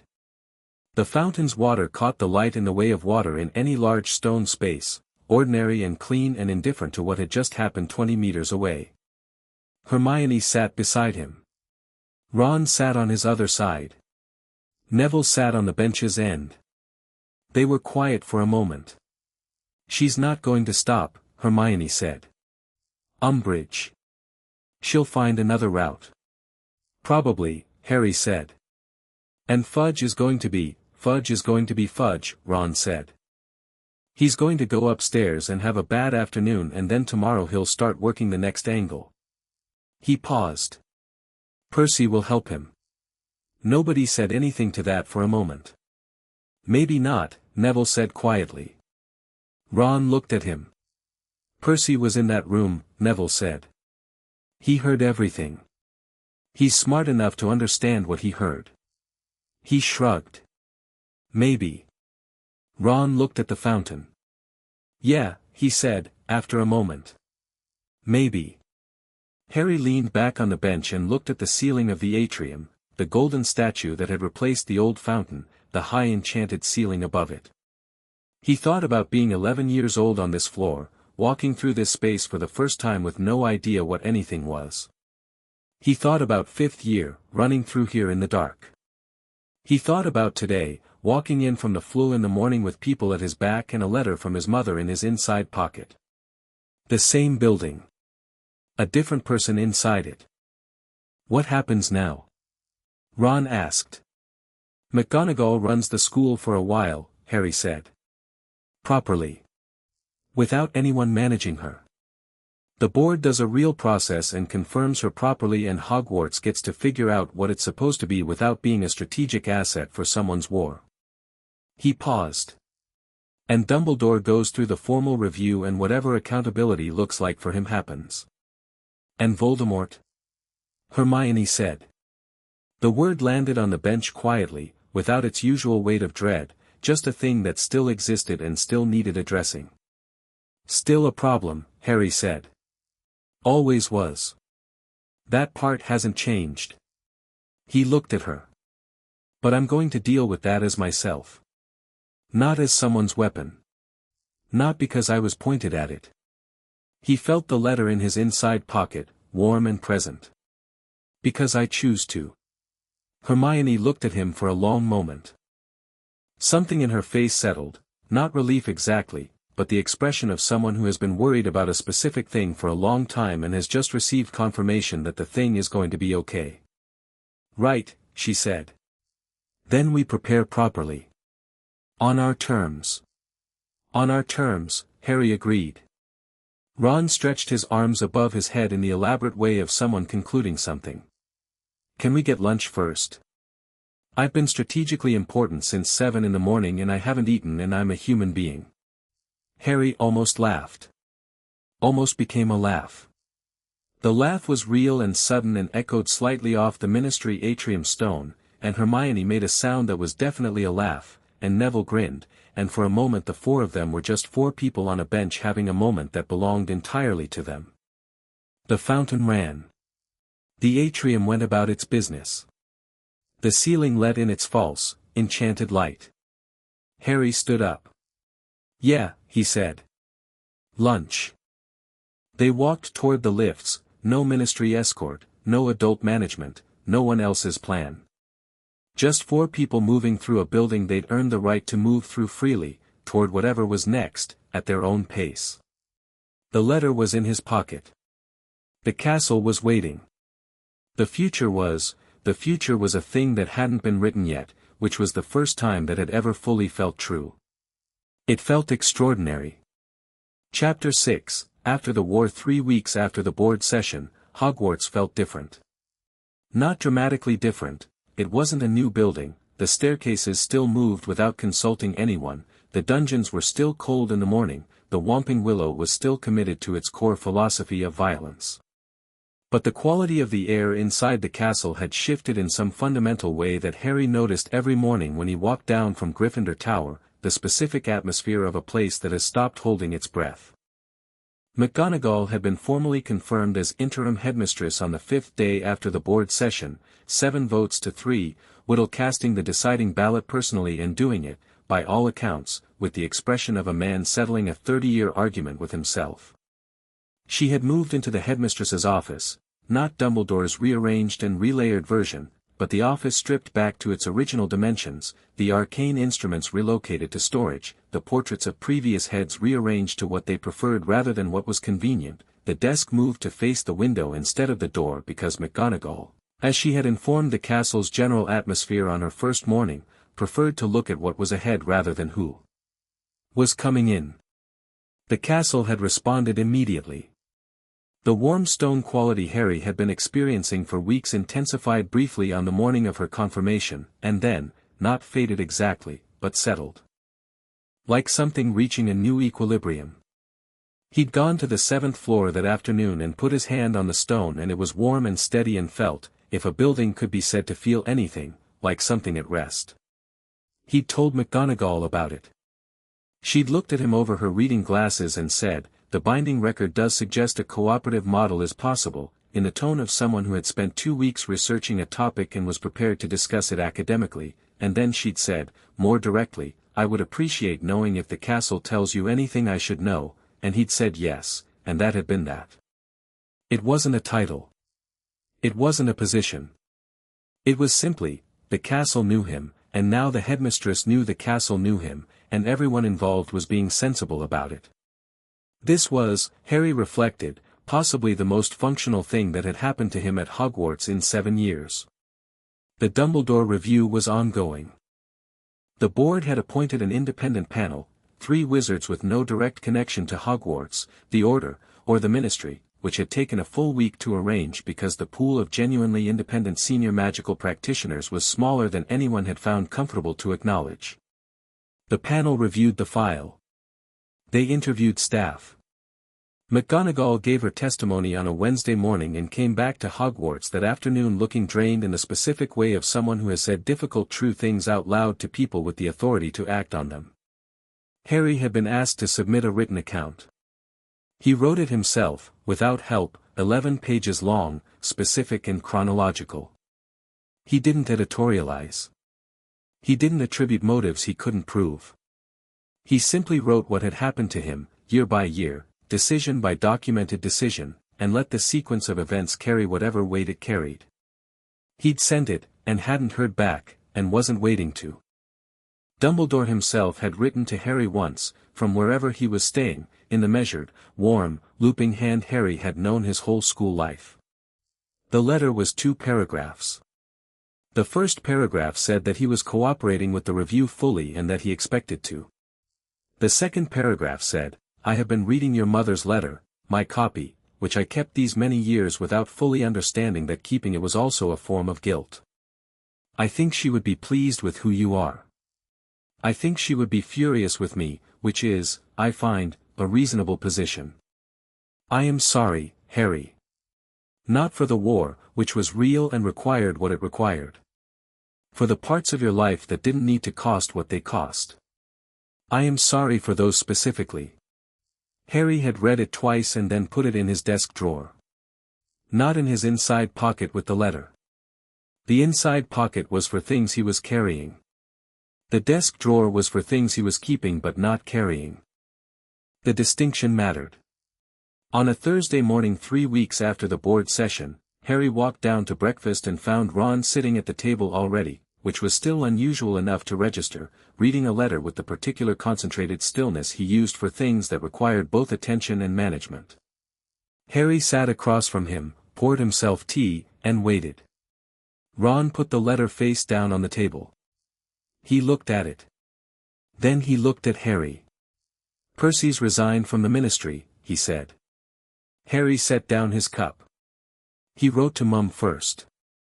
Apparently she cried, which, Ron paused, with the expression of someone managing several reactions simultaneously. She cries about everything, so that doesn't tell you much. But she said he came home on Tuesday and sat in the kitchen and talked to Dad for 3 hours. He looked at the letter. He wrote me separately. Said, he stopped again.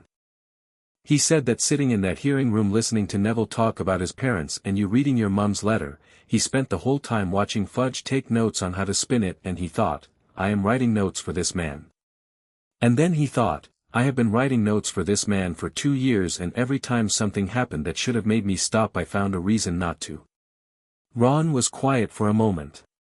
He said it was the noting. The physical act of sitting there taking notes on things that should have made him stand up. Harry thought about Percy in the hearing room. The satchel. The practiced professional attention. The notes. What's he going to do? Harry said. He doesn't know yet, Ron said. He says that's fine. A small pause. He actually wrote that's fine. Percy, who has had a 5-year plan since he was 8 years old. How do you feel about it? Ron looked at the letter for a long moment. Like I got my brother back, he said, simply. And also like I want to give him a hard time about it for approximately the rest of his natural life. Both things, Harry said. Both things, Ron agreed. He folded the letter and tucked it into his robe. Breakfast? Breakfast, Harry said. Neville came to find him after herbology that afternoon with dirt on his hands and the particular energy of someone who has been doing physical work while thinking about something else entirely. The panel contacted Gran, he said. They want to formally record the section of the file about the prophecy assessment as part of the institutional history. Not just the review, actually incorporated into the permanent record. As a documented case of decisions made about people who weren't consulted. He looked at Harry. They want both of us to confirm our accounts formally. For the record. Good, Harry said. Gran cried. Neville said it matter-of-factly, in the way of someone reporting a remarkable natural event. I've never seen her cry. It was, he thought about it. She said, at least now it's written down. Like that was the important thing. That it's written down. Harry thought about his mother's letter. About the sub-basement and the blue light and the castle keeping things until they were ready to be received. Writing things down matters, he said. More than people think. Neville nodded.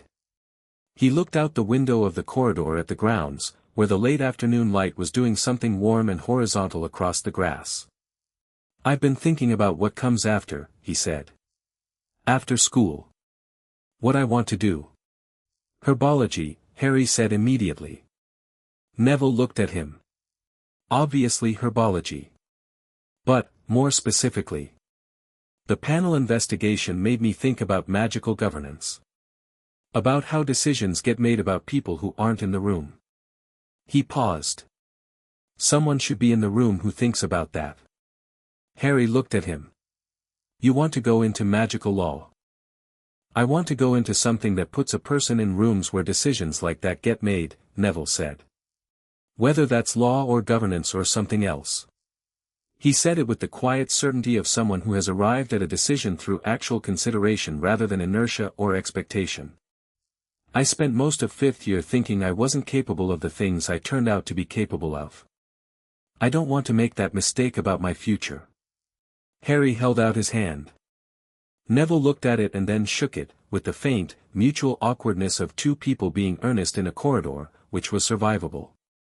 Brilliant, Harry said. Don't make it weird, Neville said. It's already weird, Harry said. It's been weird since we were 11. Neville went back to herbology. Harry watched him go and felt something he didn't have an immediate name for, something warm and specific, the feeling of watching someone you've known at their worst and their most frightened discover what they're actually made of, and being present for the discovering. He walked back toward the castle and the warmth under his hands when he touched the stone at the entrance was immediate and certain, and he thought, yes. That's what this is. Hermione found him in the library at 6 o'clock, which was where she usually found him when he was working on something he hadn't told her about yet. He was at the table in the back, the warding record open beside a piece of parchment that was half covered in his own writing, not the careful factual prose of the review submission, but something more exploratory, the kind of writing that was thinking rather than reporting. She sat across from him and looked at the parchment. "What are you working on?" she said. "The binding," he said. "Specifically what it means practically. Not the administrative side, that's sorted. But the castle itself. What I can actually do with the connection." He looked up.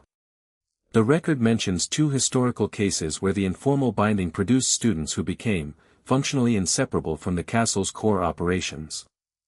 "I want to understand what that means.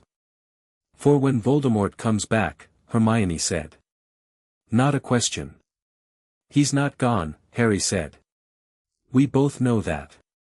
The Horcruxes exist and none of them have been destroyed yet, and he's somewhere building back towards something." He paused.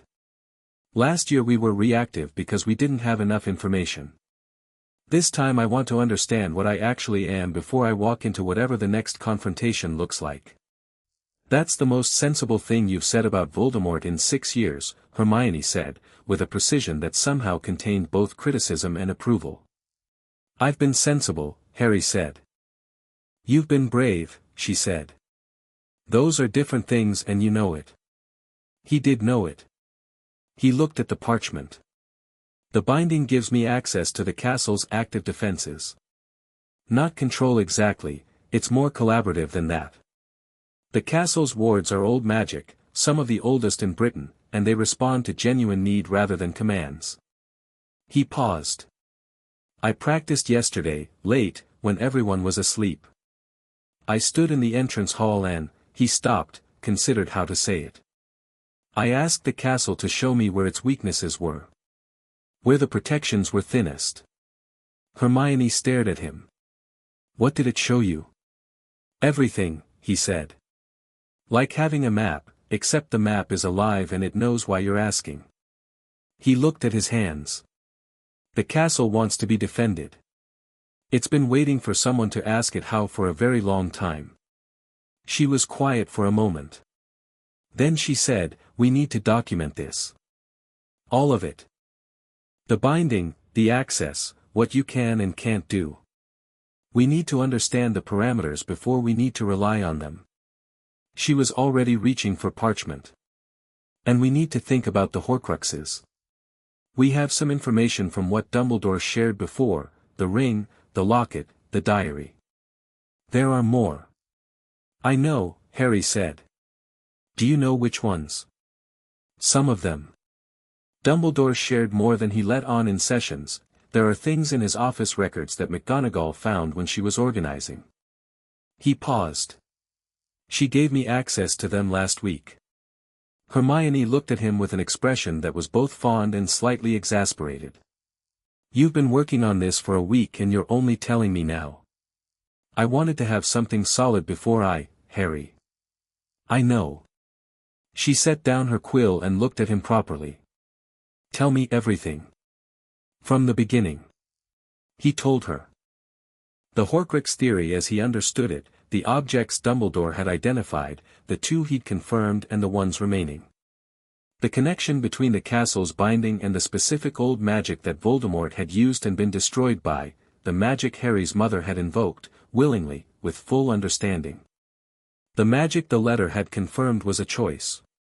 As he talked, Hermione wrote, and the writing was quick and dense and she stopped him twice for clarification and once to say something he hadn't considered about the relationship between blood magic and Horcrux stability that opened up a new line of thinking they spent 20 minutes following.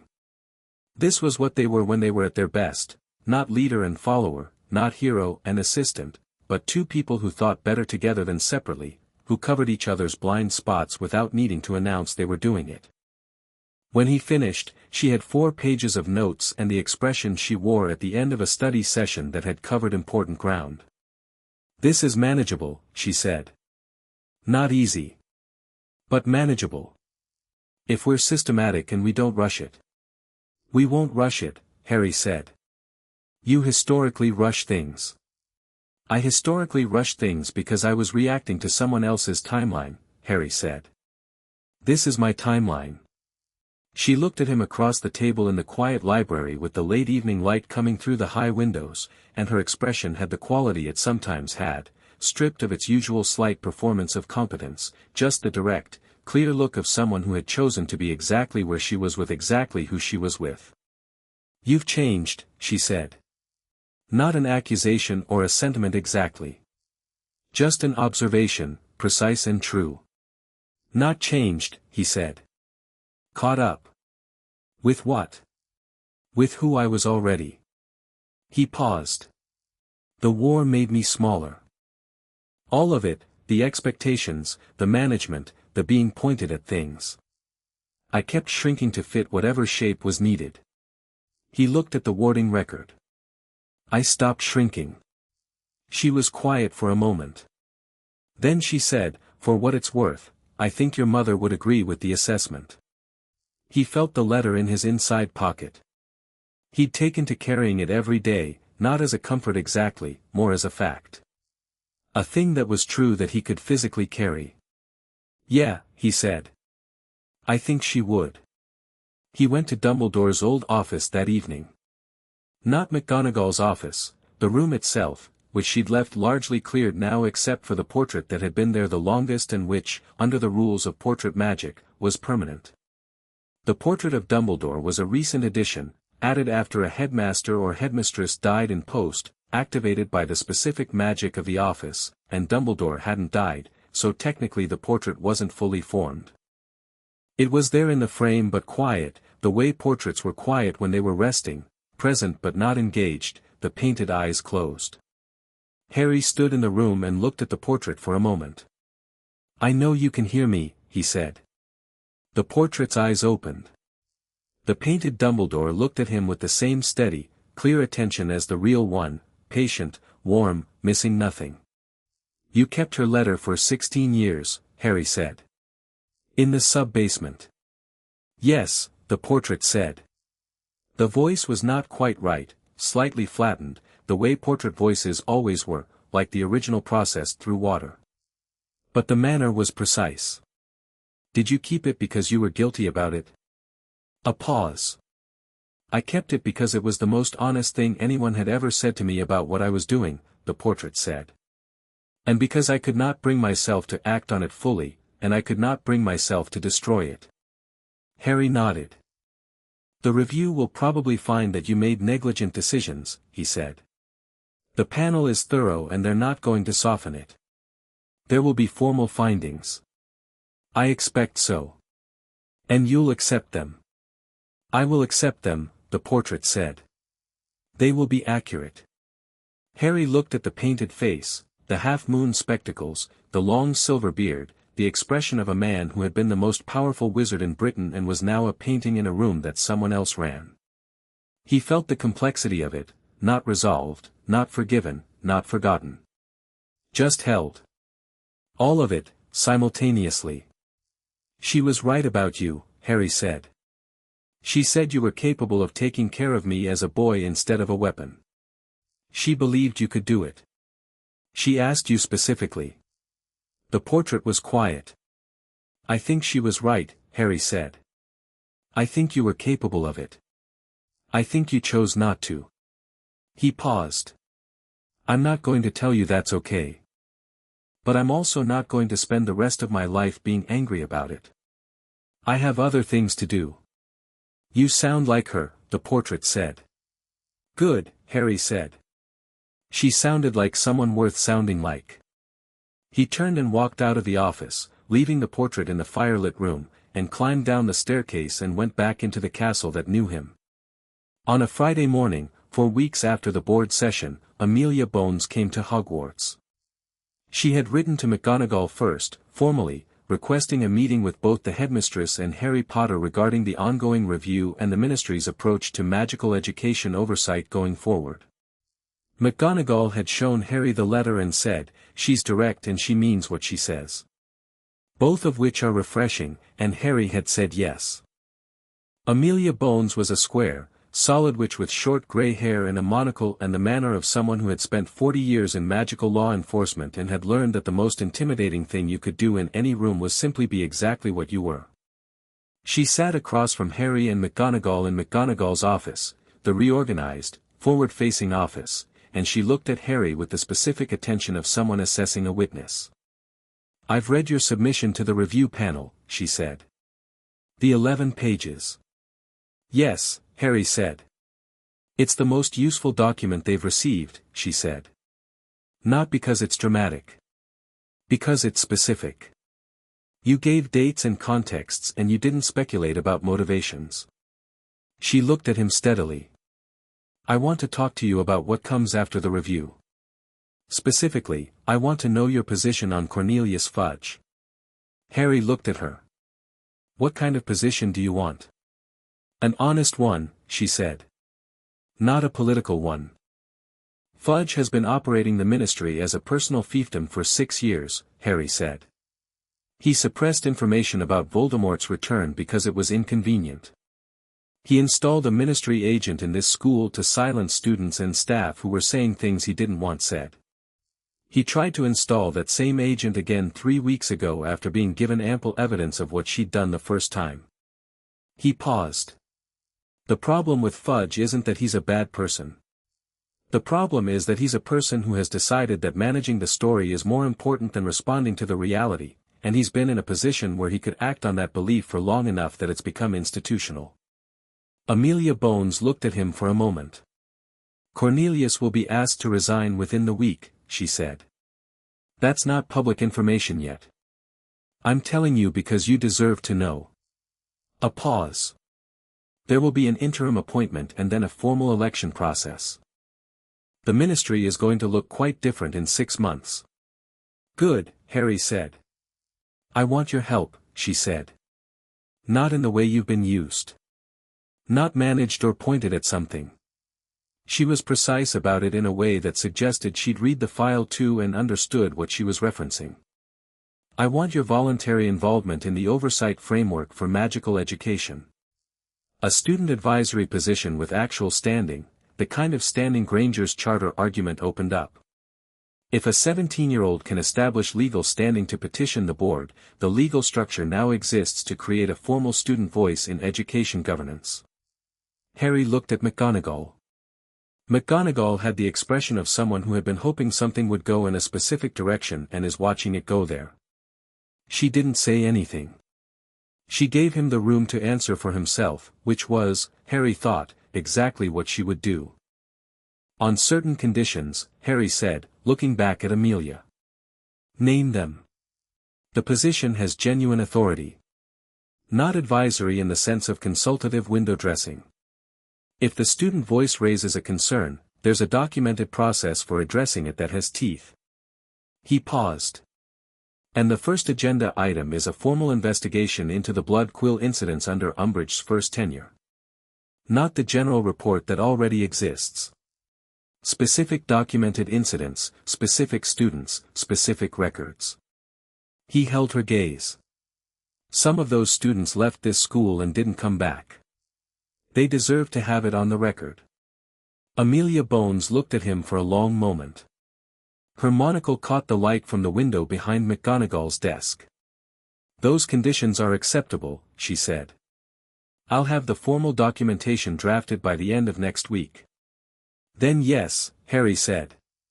She stood.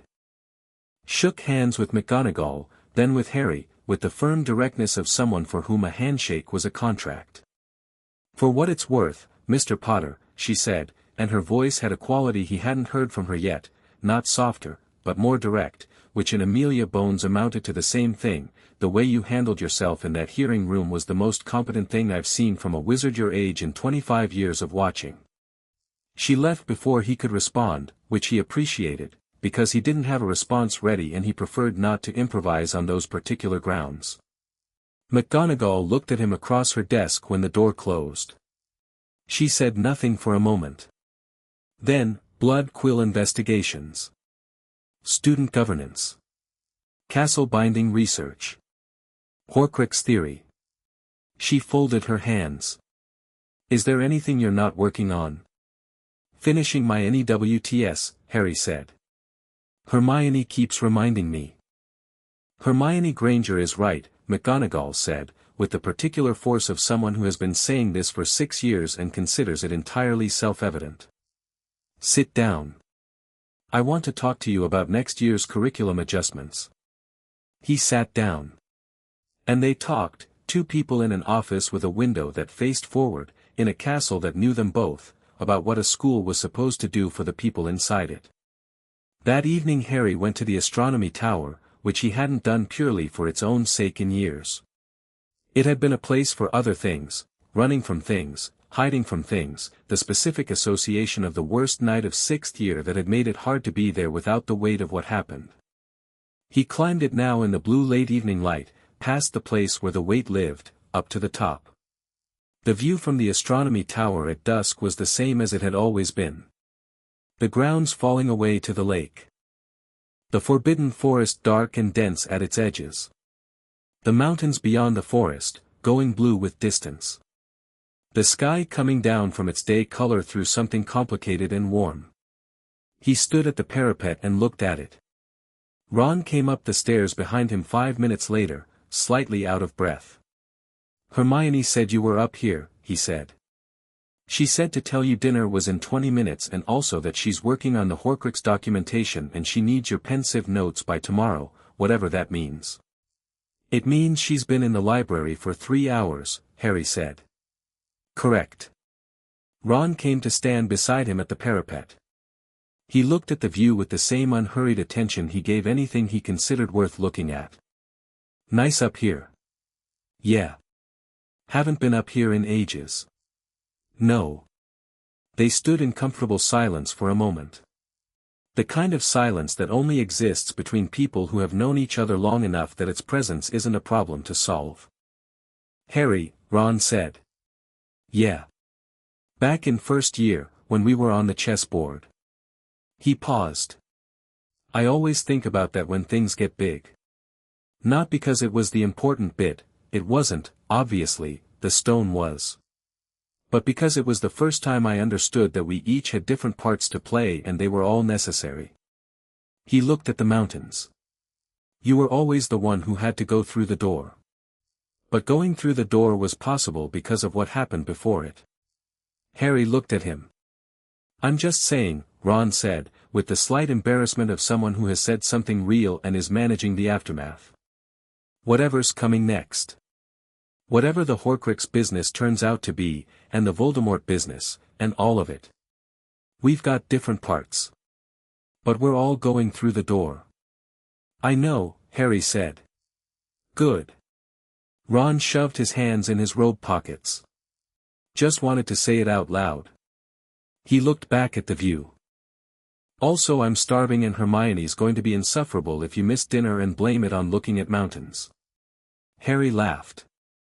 It came easy, the way real laughter always did when you weren't working for it, full and unmanaged and sounding out across the tower and the evening grounds. Ron grinned sideways at him. They went down the stairs, past the place with the weight, which was still there, still real, still belonging to the night it belonged to, and into the warm corridor, and then down and down and down through the breathing castle that knew them, toward dinner and the arguments and the ordinary extraordinary noise of a school going about its life. Later, much later, when the common room had quieted and Ron was asleep and Hermione had packed up the library, Harry sat in the window seat in the dormitory with the letter in his hands. His mother's letter, worn soft at the folds now. He'd read it every day since he found it. Not for information, he had it memorized now, every word, the specific way she'd connected her letters and the place where the ink had gone slightly darker like she'd pressed harder on one sentence than the others. He is important because of who he is. He held it in the dark and looked at the grounds through the window, the lake catching the last of the light, the forest black and patient, the sky fully dark now and full of stars that were the same stars they'd always been, indifferent and permanent and brilliant. He was 17. He had a castle that knew him and a headmistress who trusted him and 2 friends who were better than he deserved and a 4th friend who had discovered what he was made of and a handful of enemies who had turned sideways in interesting ways and a war that was still coming and a name he'd been handed by someone else's prophecy that he was only just beginning to understand was also, genuinely, his own. He was his mother's son. He was not a weapon. He was not a symbol. He was not the sum of what had been done to him or what had been decided about him in rooms he wasn't in. He was the person standing here, holding the letter, looking at the stars. That was enough. That was, actually, exactly enough. He folded the letter with care and put it in his inside pocket and lay down and looked at the ceiling of the dormitory where he had slept since he was 11 years old, in the castle that had always been more home than anything the word had previously meant to him, and breathed. Outside, the castle breathed with him. Old and certain and awake. Tomorrow the work continued, the Horcrux research, the governance documentation, the NEWT preparation that Hermione had scheduled with the ruthless efficiency of someone who believed the future deserved the same rigor as the present. Tomorrow the war would still be coming and the choices would still need making and the door would still eventually need going through. But tonight Harry Potter lay in the warm, breathing dark of a school that chose him and thought, I am ready. On my own terms, in my own time, for my own reasons. I am ready. The stars moved their slow, enormous circles overhead. The castle held the night. Fin.